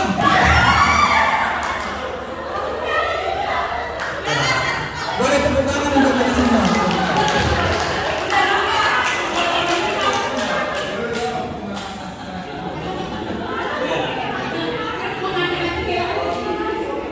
Bagaimana perasaannya Bapak Ibu? Senang ya? Nah, biasanya kalau kita senang seperti ini, mendengarkan yang seperti ini, pasti makin senang. Udah nggak ada lagi cemburu gitu. Udah hilang semua. Udah hilang di bawah AC keluar. Iya, sebelum saya juga sampaikan yang materi kalau dia atom, inilah inti atomnya. Inti dari intinya. Yang pertama saya ingin memberikan pertanyaan pemantik. Pertanyaan pemantik ini nanti kan akan kita jawab setelah selesai saya memberikan pemaparan. Cuma apa yang ingin kita dapat dari sini? Dari pertanyaan pemantik ini yang pertama yaitu apakah yang dimaksud dengan disiplin dan nilai-nilai kebajikan universal? Itu tadi sudah ada disinggung oleh Pak Chandra. Di mana disiplin tadi adalah kita adalah sesuai dengan Bapak Ki Hajar Dewantara. Disiplin itu adalah kita mampu mengontrol diri kita tanpa dikendalikan orang lain atau mengendalikan orang lain. Jadi seperti itu. Atau dalam bahasa lainnya, disiplin juga diartikan sebagai kemerdekaan. Merdeka bagi diri kita sendiri. Dalam artian merdeka di sini, kita sudah tidak perlu lagi peraturan atau misalnya tuntutan atau ada nanti sesuatu yang diberikan Bapak harus disiplin. Contohnya masuk jam 7.30. Kalau nggak masuk jam 7.30 dapat hadiah umpamanya Bapak Ibu. Nah, jadi kalau yang berdisiplin itu adalah yang merdeka. Dia nggak akan melihat itu lagi. Dia nggak akan melihat hukuman sanksi. Dia ikuti dari dirinya. Dia ikuti. Oh, yang misalnya dia udah kontrol dirinya, mulai dari bangun, berpakaian, dan berangkat ke sekolah. Udah nggak mungkin lagi. Kalau udah disiplin nggak mungkin lagi datang ke sekolah itu 7.31. Contohnya. Berarti harus di bawah 7.30. Bisa 7.20, 7.15 dan seterusnya. Nah, untuk nilai-nilai kebajikan tadi itu juga sudah disampaikan dari Pak Chandra, yang mana itu adalah termasuk profil Pancasila, di mana diantaranya adalah berkebinekaan global ya. Satu berkependidikan global. Pertama beriman bertakwa kepada Tuhan Yang Maha Esa dan berakhlak mulia. Terus berkependidikan global. Terus gotong royong, kreatif dan mandiri. Nah itu adalah kewajiban-kewajiban yang harus kita tanamkan, bukan hanya pada siswa, tapi diri kita juga. Bagaimana kita mengaplikasikan itu agar sampai kepada siswa. Nah itu. Yang kedua, apa perbedaan antara hukuman, konsekuensi, dan restitusi? Yang kedua ini tadi berkaitan dengan pertanyaan Bu Indra. Nanti akan saya jawab di bagian segitiga restitusi ya. Nah mungkin di antara kita, Bapak Ibu guru, sudah berpikir, oh saya sudah menjadi guru, apapun yang saya lakukan pasti sudah benar. Kita pasti berpikir seperti itu. Oh udah gampang aja, nanti siswa yang terlambat nggak hukum aja, gampang itu. Nak sini nak, kamu terlambat, ayo salto dulu nak 2 kali. Ayo nak push up dulu 5 kali contohnya. Itu tidak boleh lagi Bapak Ibu, ya kan? Nanti kita temukan bedanya nanti. Konsekuensi ada lagi. Penghukum udah kita tadi menghukum berarti itu sesuatu yang udah dianggap tabu ya Bapak Ibu. Berarti nggak boleh lagi kita lakukan penghukuman itu, nggak boleh lagi. Terus ada konsekuensi, sanksi. Itu strip sanksi sebenarnya ya. Konsekuensi sama dengan sanksi, benar ya Bapak Ibu ya. Nah konsekuensi dalam hal ini contohnya dalam pelajaran olahraga Pak Ibu, ada anak kita katakanlah namanya Budi terlambat masuk 10 menit pada pelajaran Pak Ibu pada jam olahraga. Kemudian Pak Ibu memberikan sanksi atau konsekuensi. Apa konsekuensinya? Konsekuensinya adalah anak berkeliling lapangan sebanyak 5 kali contohnya. Itu dikatakan sanksi. Kenapa? Karena dia berkaitan dengan materi pelajaran. Tetapi ketika Bapak Ibu nanti misalnya Bu Indra pas pada saat jam mata pelajaran matematika terlambat nih anaknya, terlambat Bu, tetap Bu, maaf Bu terlambat 10 menit, baru Bu Indra mengatakan udah sini aja keliling lapangan 10 kali kata Bu Indra. Itu termasuk konsekuensi atau tidak? Tidak. Itu termasuk hukuman, benar. Berarti tadi di sini hukuman nggak boleh, konsekuensi boleh, pun tidak boleh. Karena apa? Tak cuma masih bisa ditoleransi, karena konsekuensi masih berkaitan dengan materi. Tapi untuk kasus Bu Indra misalnya 10 menit, kita katakan 10 menit tadi, konsekuensi yang cocok untuk anak tadi apa? Konsekuensi ini kerjakan soal. Sementara anak belum diberi pelajaran. Apa Bu? 10 menit Bu, misalnya 10 menit dia terlambat. Oh, pertanyaan seperti itu Bu ya? Oke. Ya, bisa. Nah, itu nanti masuk nanti ke restitusinya ya Bu ya. Nah, yang berikutnya itu sebenarnya konsekuensi yang pas untuk si anak adalah kita berikan materi tambahan kepada anak. Misalnya, konsekuensinya kamu nanti setelah istirahat, kamu jangan istirahat, kamu harus tunggu. Saya berikan materi sebanyak 10 menit, semangat ketertinggalan. Nah, itu konsekuensinya. Ya. Nah, restitusi. Nanti restitusi akan saya lanjutkan. Restitusi adalah penyelesaian masalah. Nah, yang ketiga, bagaimana merumuskan keyakinan kelas, sudah dibahas oleh Pak Chandra. Yang keempat, apa yang Anda pahami terkait kebutuhan dasar manusia, juga sudah dibahas oleh Bu Rona. Yang kelima, sebutkan 5 posisi kontrol kita sebagai guru. Nah, itu nanti ada posisi kontrolnya. Kita di bagian kontrol yang mana kita? Ataukah ada 5 nanti posisi kontrolnya? Nanti saya jelaskan. Yang keenam, jelaskan langkah-langkah penerapan segitiga restitusi. Ya, kita masuk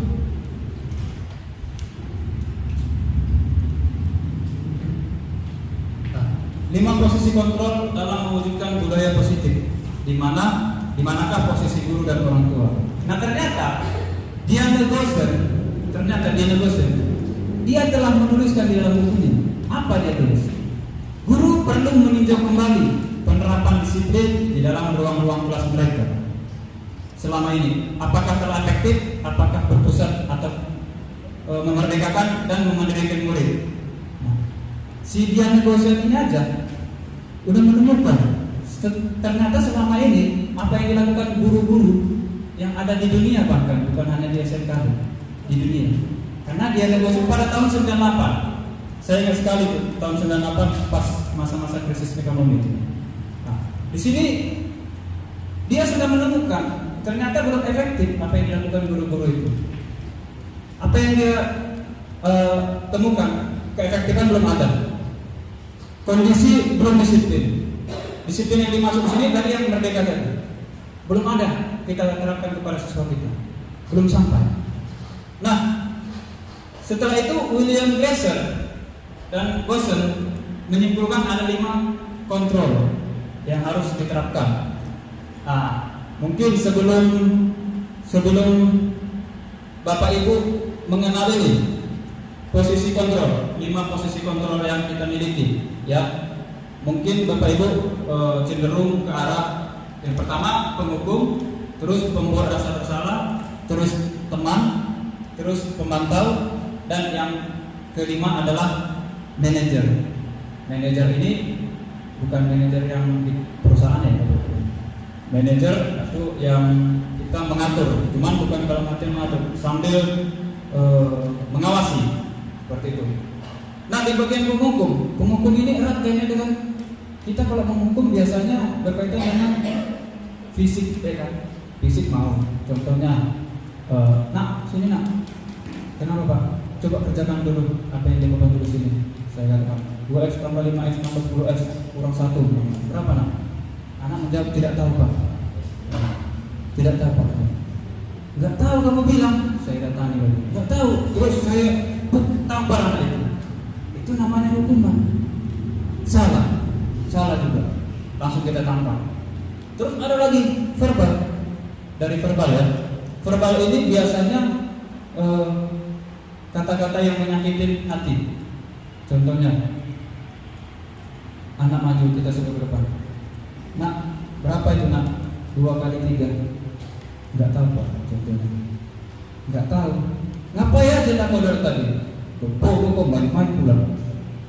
Makanya kalau Bapak nerangkan, kamu lihat, perhatikan. Kalau udah boleh jangan pulang main-main. Enggak tahu diri kamu. Sampai bahasa seperti itu keluar. Dan biasanya dari 2 ini, fisik dan verbal, itu akan mempengaruhi psikis, psikologi.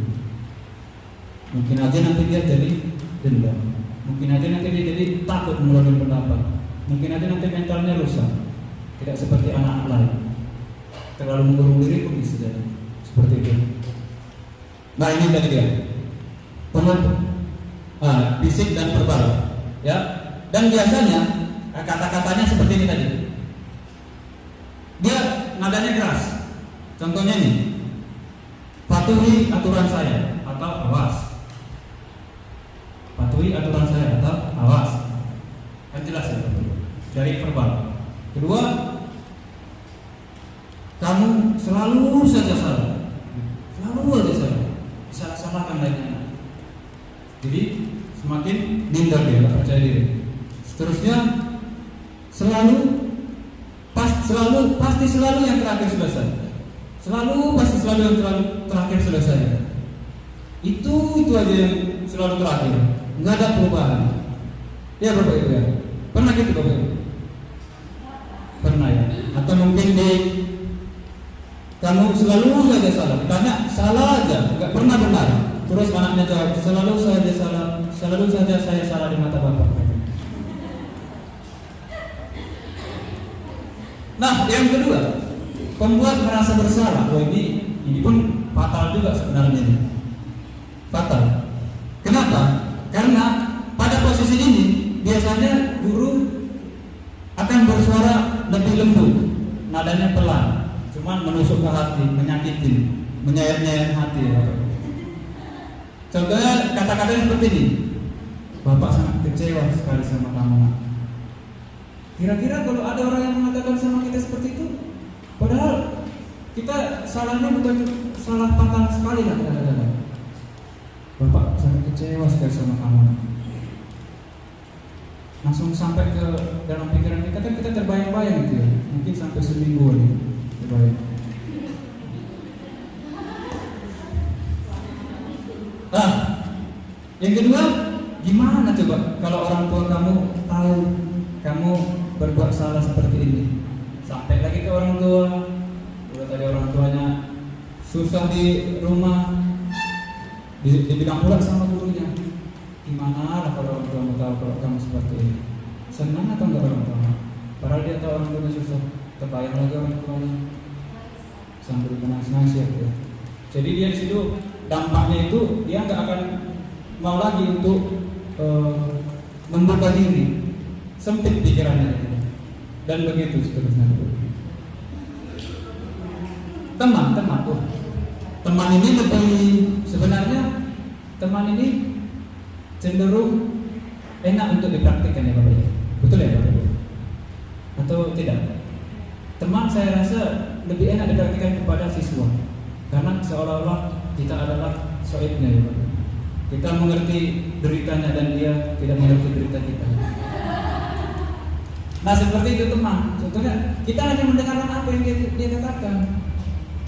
Cuma kelemahannya, kalau udah dikatakan guru dan murid berteman, namanya udah teman. Iya betul. Muridnya semakin suka-sukanya. Mungkin pun dalam memanggil guru Pak katanya. Bukan lagi pagi Pak, ini selamat pagi Pak katanya. Kelihatannya kurang ada respect dari anak terhadap guru. Sopan santun, iya, etika atau sopan santunnya tidak berkembang jadi stagnan ataupun malah turun. Ya. Dan biasanya kata-kata yang dipakai itu adalah seperti ini. Ya sudah, lain kali. Oh ya sudah, kali ini tidak apa-apa nak. Nanti bapak bantu bereskan. Ya enak kali lah anaknya. Udah nggak apa-apa. Nanti bapak bantu bereskan. Udah sudah aja lah nak. Terus yang kedua, nak, ayolah. Bagaimana sih kamu? Kemarin kamu sudah janji ke bapak. Kenapa terlambat lagi? Sambil tertawa dia. Nak, gimana sih? Kemarin kan kamu bilang kamu tidak terlambat. Kemarin kan kamu bilang kamu tidak terlambat. Nak. Masa ini terlambat? Ya, malu-malu bapak aja. Umpamanya kayak gitu ya. Bapak ibu, mama bapak ibu. Nah, jadi itu ada sesuatu yang melunjak dari dirinya. Rasa nyaman mungkin ya. Jadi terlalu nyaman dia. Nah, yang keempat itu pemantau. Pemantau. Pada saat kita memantau atau mengontrol, posisi kontrol memantau ini itu sama dengan kita mengawasi. Ya. Pada saat kita mengawasi, kita bertanggung jawab atas perilaku orang-orang yang kita awasi. Betul tidak Bapak Ibu? Benar ya? Jadi ada tanggung jawab kita pantau dia. Dia harus sesuai dengan jalur apa yang sudah kita inginkan. Jadi bukan kehendak murid lagi, bukan kehendak siswa lagi. Sementara di sini kita harus berpihak kepada siswa. Pemantau boleh, dan biasanya kata-kata yang disampaikan adalah seperti ini. Peraturannya apa? Kalau anak sudah salah, peraturannya apa? Apa yang telah kamu lakukan? Sanksi atau konsekuensi apa? Dia menanyakan konsekuensi atau sanksi kepada si anak. Itu biasanya kata-kata yang dipakai. Pemantau, kita bertanggung jawab terhadap apa yang kita awasi, seperti itu. Nah, kelima, manajer. Posisi kontrol terakhir adalah manajer, yaitu posisi di mana guru berbuat sesuatu bersama dengan murid. Nah, ini ada kesepakatan antara kedua belah pihak, baik guru maupun siswa. Jadi tidak satu siswa saja, atau tidak satu guru saja, atau tidak satu pihak saja yang memberikan aturannya. Yang mana itu seharusnya adalah aturan dari kedua belah pihak, kesepakatan kedua belah pihak. Oke, biasanya kata-katanya seperti ini. Apalagi sudah terkena masalah, apa yang kita yakini? Dia tanya, keyakinan kelas, contoh yang sudah dibuat oleh Pak Chandra tadi. Yang kedua, apakah kamu meyakininya? Tuh. Yang ketiga, jika kamu meyakininya, apakah kamu bersedia memperbaikinya? Nah, tuh. Jika kamu, yang keempat, jika kamu memperbaiki ini, hal ini menunjukkan apa tentang dirimu?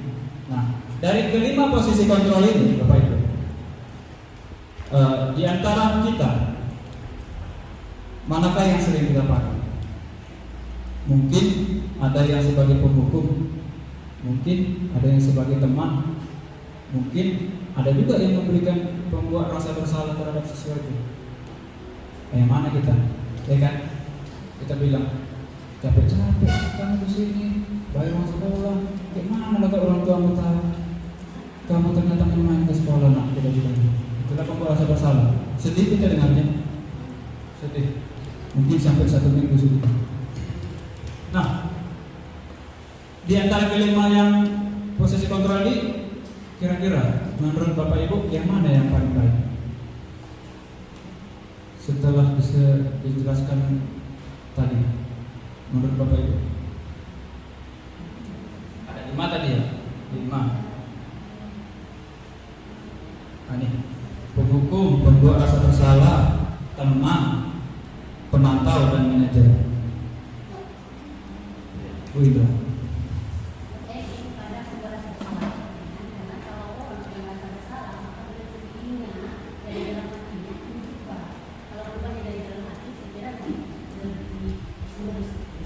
Oh iya, baik. Terima kasih kepada Bu Indra. Saya juga sempat berpikir seperti itu, Bu. Mungkin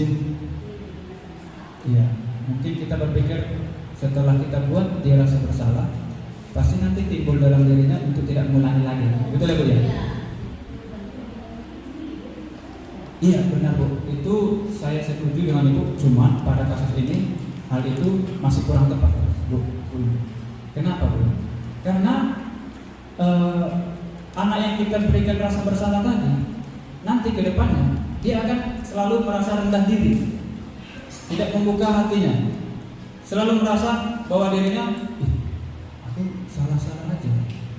Jadi dia nggak mau mengeluarkan pendapat lagi, Bu. Dia tidak mau terbuka lagi, karena dia sudah merasa bahwasanya guruku aja udah mengatakan saya salah. Karena dia udah terdoktrin oleh dirinya itu nggak mampu apa-apa gitu, nggak ada hal yang bisa dia lakukan kecuali bernapas.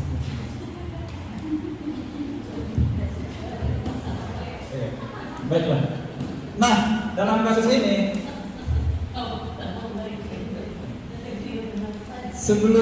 sebelum kita sampai ke yang baik, mungkin ada. Jadi apa, Pak, posisi kontrol yang baik itu? Mungkin ada pertanyaan. Dan di sini dalam kasus ini yang baik itu adalah kita sebagai manajer, yang mana kita membuat siswa itu bukan kita yang mengatur dia, bukan dia yang mengatur kita, tapi dialah yang mengatur dirinya sendiri agar dia mau melakukan apa yang sudah diyakininya. Itulah tadi nilai-nilai kebajikan yang dijelaskan oleh Pak Chandra. Nah, jadi seperti itu, Bu. Oh tidak, Bu. Enggak. Tidak. Oh iya. Tidak. Oh, bukan. Sebelumnya pun saya sempat berpikir seperti itu. Jadi udah 2 kali kita berpikir sama ya, Bu. Iya. Nanti yang ketiga kali mungkin kita dapat hadiah. Oke. Nah, ada yang ingin ditanya sampai sini, Bu? Bapak Ibu? Oh, iya, Bu Mila. Ada apa itu, Bu Mila?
kontrol.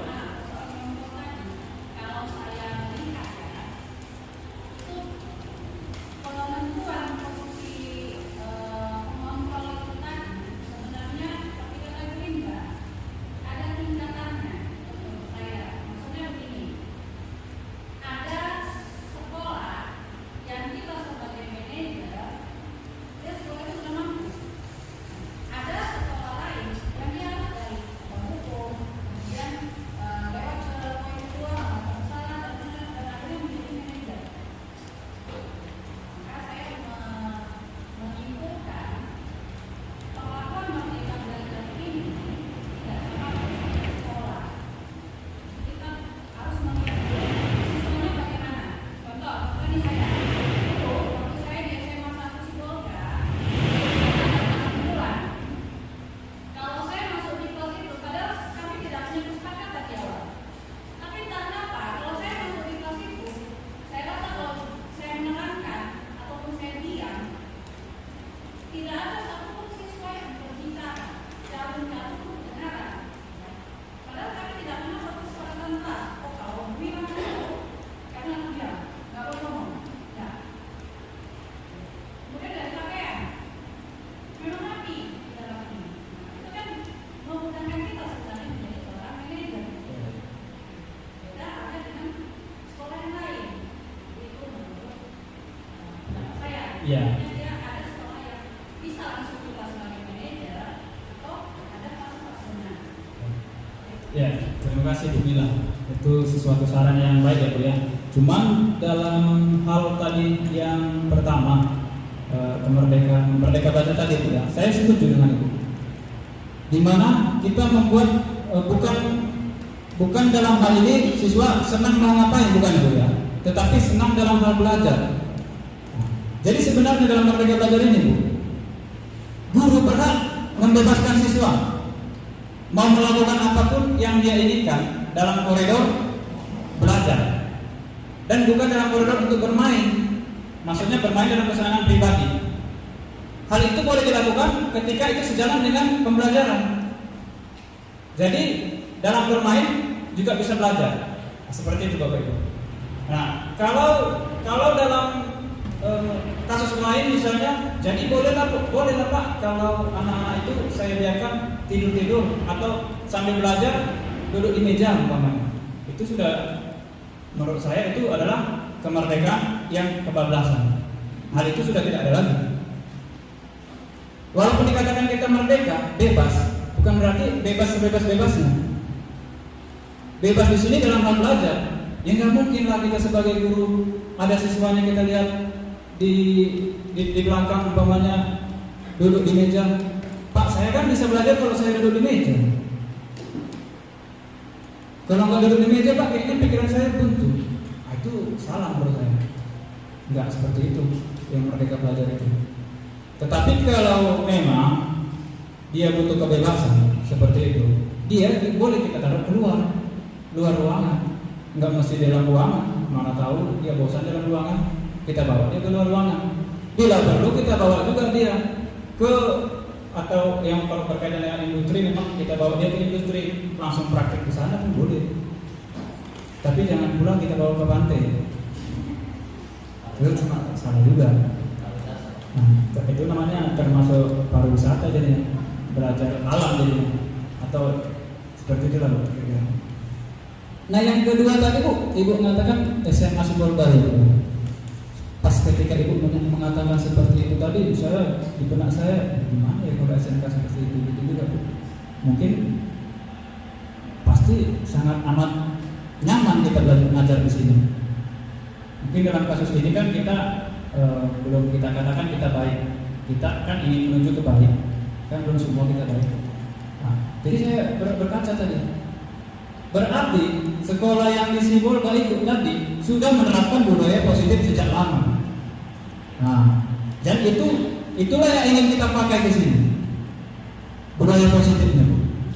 Nah, jadi kalaupun kita belum menerapkan, tadi belajar dari tingkatan posisi kontrol. Nah, sebenarnya Bu, kalau dikatakan dia itu berawal dari penghukum, terus merasa bersalah, teman, pemantau, dan terakhir manajer, itu bukan tingkatan, Bu.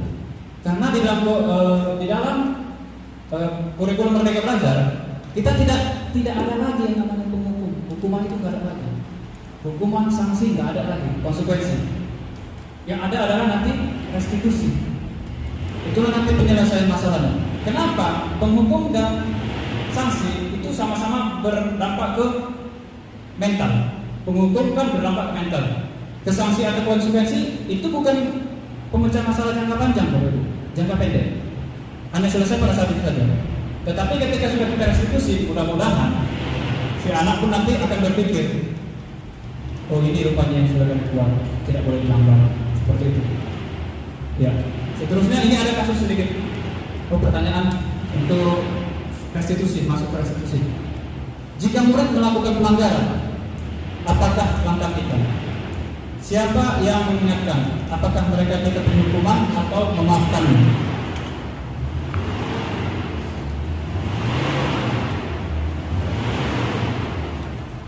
Nah, pada saat murid sudah melakukan pelanggaran, mungkin kita akan memberi hukuman, Bapak Ibu. Atau juga kita memberikan sanksi. Atau ada lagi yang lebih baik, dimaafkan. Ini pasti sudah termasuk menelan rasa sakit hati yang dalam ini sampai memaafkan ini, saya rasa.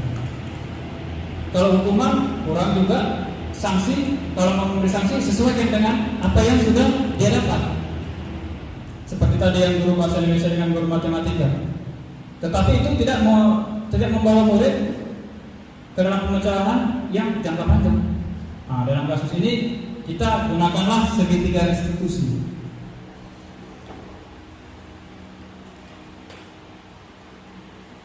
Bentar.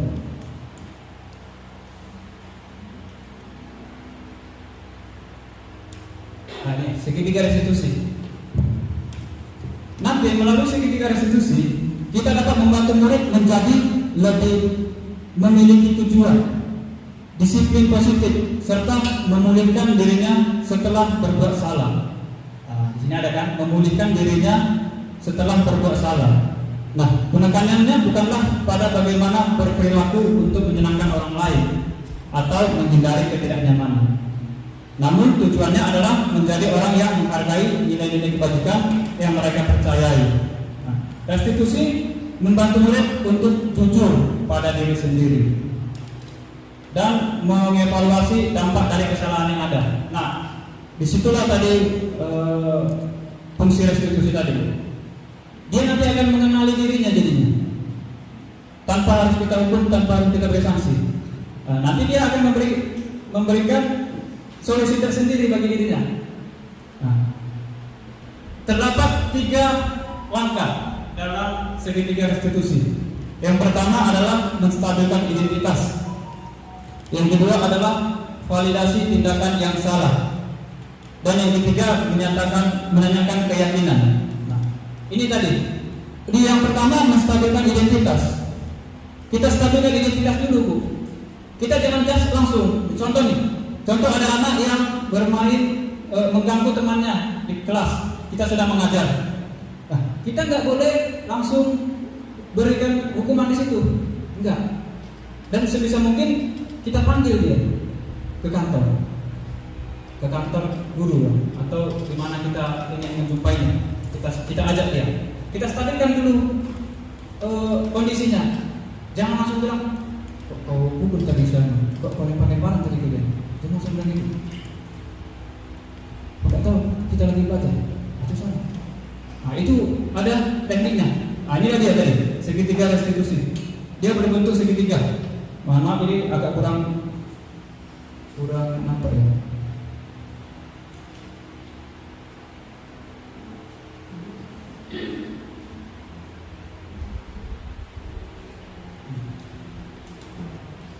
Ya, di menstabilkan identitas. Menstabilkan identitas. Di sini ada pertanyaan yang timbul biasanya. Biasanya gini dia, atau narasi yang timbul. Kan ini anak udah salah. Kita terus mengatakan kepada si anak seperti ini, di menstabilkan identitas. Setiap orang pasti pernah melakukan kesalahan. Anak udah lempar-lemparan nih, kita bilang, nak, sini dulu nak. Kamu tahu, kamu bapak panggil kemarin, kenapa? Tahu pak, si anak menjawab. Terus kenapa? Tadi pak, saya mengganggu teman ketika bapak mengajar contohnya. Nah itu, kamu tahu. Nah, terus kita jawab langsung, jangan langsung kita katakan itu salah, bukan. Kita harus mengatakan yang pertama, boleh kita katakan setiap orang juga pernah melakukan hal seperti itu. Bukan cuma kamu, nak, bapak juga pernah kok melakukan kesalahan. Kita bilang seperti itu. Jangan ada kata-kata menjudge di situ. Jangan langsung kita bilang dia benar, dia salah, belum. Nanti dia yang menilai dirinya sendiri. Nah, terus kita bilang sama dia, memang bukan kamu aja kok yang pernah berbuat salah. Semua orang juga pernah berbuat salah. Itu di langkah yang pertama. Langkah yang kedua adalah validasi tindakan yang salah. Nah, kita validasi dia tindakan yang salah. Berarti valid di sini artinya kita sampaikan kebenaran yang hakiki, ya. Mungkin seperti itu. Dalam hal ini kita ambil kata-kata atau pertanyaan seperti ini, atau narasi seperti ini. Kamu tentu punya alasan mengapa melakukan itu. Kan kita panggil dia, kita tanyain. Bukan cuma kamu nak yang pernah berbuat salah. Semua orang juga pernah, bapak juga pernah. Terus langsung kita bilang sama si anak, kamu tentu punya alasan ketika kamu melakukan hal itu kepada si misalnya temanmu gitu. Punya alasan lain dia. Nah, seterusnya itu untuk validasi. Terus kita bilang, setelah dia punya alasan, dia jawab sama kita. Ya pak, saya ganggu dia karena apa? Karena saya ingin meminjam catatannya pak. Kebetulan setelah jam pelajaran bapak, kami ada jam pelajaran bahasa Indonesia. Tentu. Kita katakan disampaikan seperti itu. Terus kita berikan lagi sama dia. Nah, kan kamu ganggu dia. Menurut kamu efektif enggak itu ketika kamu lakukan ketika jam pelajaran bapak? Tidak pak. Nah, tidak efektif. Terus kenapa kamu lakukan itu nak? Saya tadi malam tidak tidurnya terlalu larut malam pak, katanya. Ada alasannya disampaikan. Oke, kenapa nak kamu terlalu larut malam? Misalnya dikatakan saya membantu orang tua pak. Oh, membantu orang tua. Nah, jadi kalau menurut kamu dulu, kamu sampai membantu orang tua sampai larut malam, menurut kamu itu bagus atau tidak? Tidak pak. Kenapa? Karena mengganggu jam tidurnya, sehingga dia tidak dapat mengerjakan tugas dari bahasa Indonesia atau tugas mata pelajaran selanjutnya. Nah, setelah itu dia sampaikan lagi. Nah, kalau begitu, apa yang harus kamu lakukan untuk supaya kamu tidak tidur larut malam? Berpikir sejenak si anak. Saya akan membantu ibu sebelum atau pukul ya, atau secepat mungkin atau lebih awal dari jam biasanya untuk membantu orang tua misalnya tadi. Nah, setelah itu kan dapat solusi. Berarti kan dia memberikan solusinya tuh, Bapak Ibu. Nah, selanjutnya yang ketiga menanyakan keyakinan. Terus kita tanya, kamu lakukan itu tadi pas Bapak mengajar. Menurut kamu melanggar keyakinan yang mana? Keyakinan mengikuti jam pelajaran dengan tertib Pak. Nah, itu kamu tahu. Kalau udah seperti itu gimana? Ya Pak, saya tidak akan mengulanginya lagi. Dan dia akan memberikan solusinya sendiri. Dengan catatan dia tidak mengulangi lagi. Bukan dari kita, Pak. Dia yang melakukan kesalahan, dia yang akan memberikan solusi untuk dirinya. Itulah dia restitusi. Jadi bukan tadi kan kamu udah belajar sama Bapak, kenapa kamu ganggu temanmu tadi? Besok jangan sampai seperti itu ya, jangan itu pun salah. Karena itu bukan menyelesaikan masalah. Apa yang dilakukan jangka pendek itu tidak menyelesaikan masalah. Itu kan hanya atau lebih parahnya lagi seperti ini. Kamu ganggu dia. Tengok nanti nilaimu. Bapak terlalu rendah ya. Enggak tuntas kamu mata pelajaran Bapak. Itu lebih salah lagi. mengancam, ancaman kena pidana ya Bu. Nah, seperti itu. Nah itu sangat salah dan yang seharusnya terjadi adalah ketika kita memberikan arahan atau memanggil anak dalam keadaan yang bersalah, kita harus membuat si anak memberikan solusi yang baik untuk dirinya. Nah karena di situ dia adalah siswa yang disiplin, yang mana disiplin tadi adalah merdeka terhadap dirinya sendiri. Baiklah Bapak Ibu, ini adalah budaya positif yang sudah kami lakukan bersama rekan-rekan guru CGP lainnya. Adapun itu adalah sebagai berikut.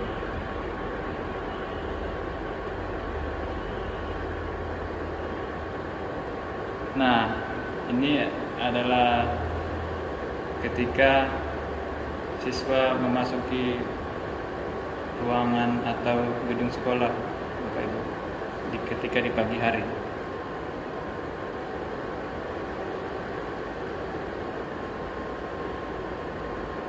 Ya, lebih jelasnya kita lihat saja ya Bapak Ibu videonya.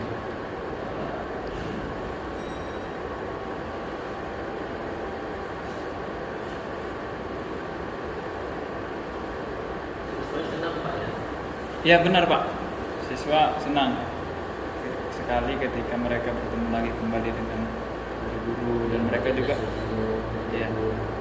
iya Pak. Jadi mereka ini pun seperti merasa dihargai juga nih Pak, merasa senang dalam dirinya. Nah, baiklah, itu adalah contoh ketika di pagi hari Bapak Ibu. Nah yang selanjutnya adalah saya akan memberikan contoh ketika kita di dalam kelas dan memberikan keyakinan kelasnya Bapak Ibu. Nah, contohnya ini dia. Bisa kita lihat pada layar monitor di depan ya Bapak Ibu. Ini dia. Di situ kita melihat seorang anak sebagai penulis untuk keyakinan kelas yang akan kita buat Bapak Ibu. Nah, di sini saya meminta kepada semua warga kelas khususnya ya Bapak Ibu, khususnya di kelas 11 TKR 2. Nah, di situ terlihat seorang anak berdiri untuk menuliskan apa yang menjadi keyakinan di setiap kelas ini. Nah, di sini saya juga meminta kepada semuanya untuk memberikan pendapat mengenai apa yang harus diyakini di dalam kelas tersebut. Nah, ini dia Bapak Ibu contohnya. Nah, setelah semuanya selesai, kita mendapatkan hasilnya.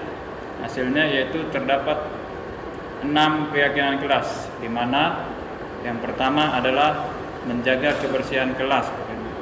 Yang kedua, membuka sepatu dalam kelas, menjaga peralatan kelas, menjaga ketertiban kelas, mengikuti pelajaran dengan seksama, dan yang keenam adalah hadir tepat waktu pada jam pelajaran. Nah, ini semua akan menjadi keyakinan kelas kita Bapak Ibu yang sudah kita buat di dalam kelas. Jadi karena ini sudah diyakini, maka sudah pasti ini harus dilaksanakan. Begitulah Bapak Ibu. Nah, ketika nanti hal ini dilanggar, maka kita sebagai guru harus mengingatkan kembali, yaitu dengan cara melakukan segitiga restitusi. Yang mana segitiga restitusi yang sudah saya lakukan adalah contohnya akan saya tampilkan di layar monitor ya Bapak Ibu. Tunggu sebentar ya.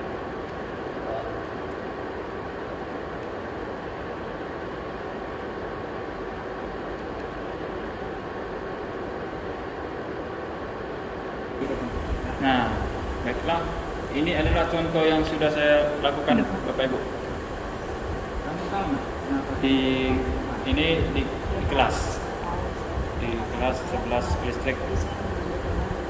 Ini anaknya adalah Mika. Dia kebetulan sedang tidak menjaga ketertiban kelas. Oh, karena kamu Lebih jelasnya kita saksikan aja videonya ya Bapak Ibu. Kalau Bapak boleh tahu, kenapa bisa jadi pemimpin sosial?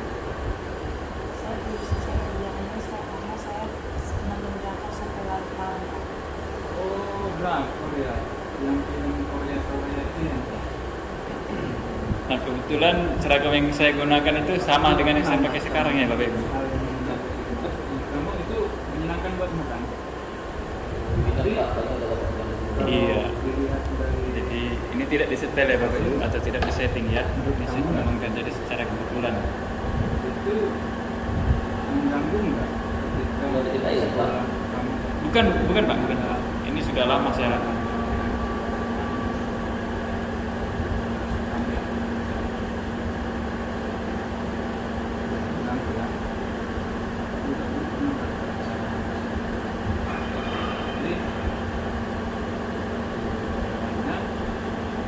Apa yang bisa kamu buat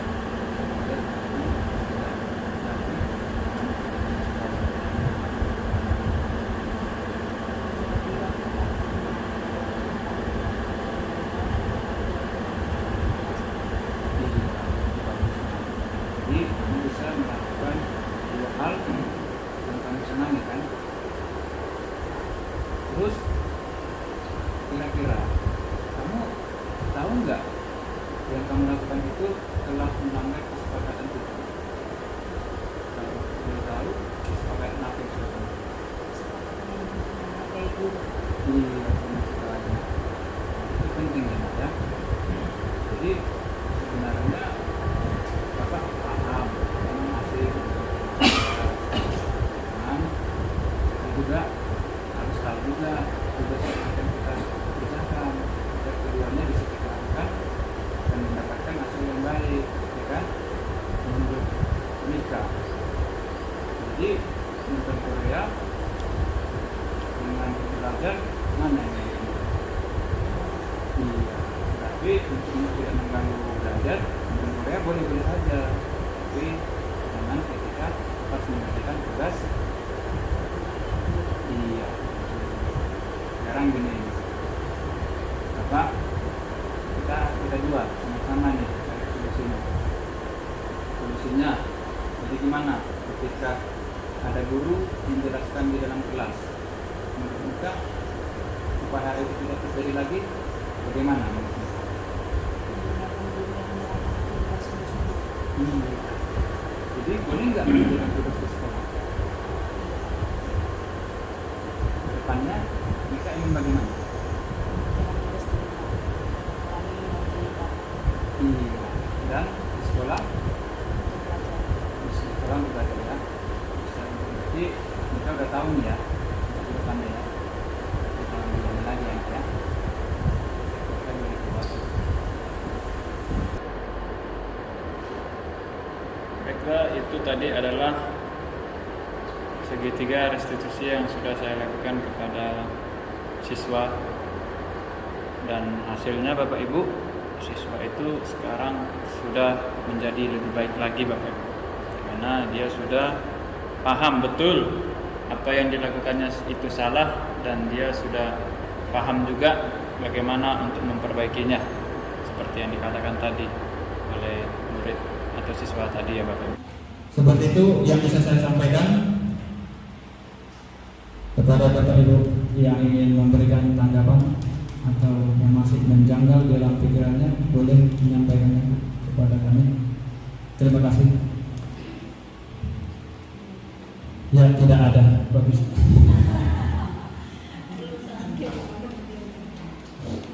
Ya, tidak ada ya. Oke. Baiklah, sepertinya sudah berakhirlah pertemuan atau presentasi yang kami lakukan dari CGP Angkatan ke-7 ini, baik yang telah kami sampaikan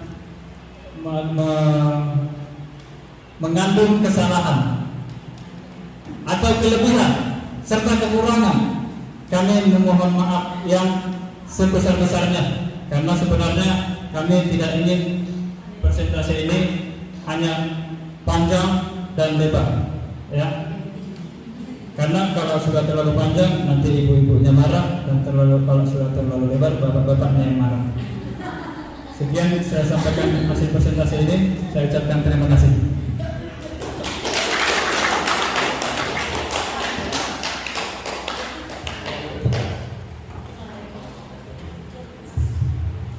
Sini seperti menambahin apa yang dikatakan Pak Sumanto, mengucapkan terima kasih kepada Bapak Ibu sekalian berkenan hadir di sini dan mendengarkan paparan apa yang sudah kami dapatkan dari materi modul 1.4 tentang budaya positif. Di sini kami Bapak Ibu tidak luput dari kesalahan. Jika memang ada kata ataupun tindakan kami tadi yang salah, yang mengandung menyindir, kami tidak bermaksud Bapak Ibu. Nah, mungkin hanya itu saja yang bisa kami ucapkan. Tuhan yang Maha Kuasa lah yang membalas kebaikan Bapak Ibu sekalian. Terima kasih. Ada baiknya Bapak Ibu dari Ibu Kepala Sekolah menitipkan kepada saya untuk penutup. Nah, Bapak Ibu, sebelum kita pulang ke tempat kita masing-masing, terlebih dahulu kita berdoa. Ya, kita berdoa masing-masing. Saya pimpin Bapak Ibu. Kita berdoa menurut agama dan kepercayaan kita masing-masing. Berdoa dimulai.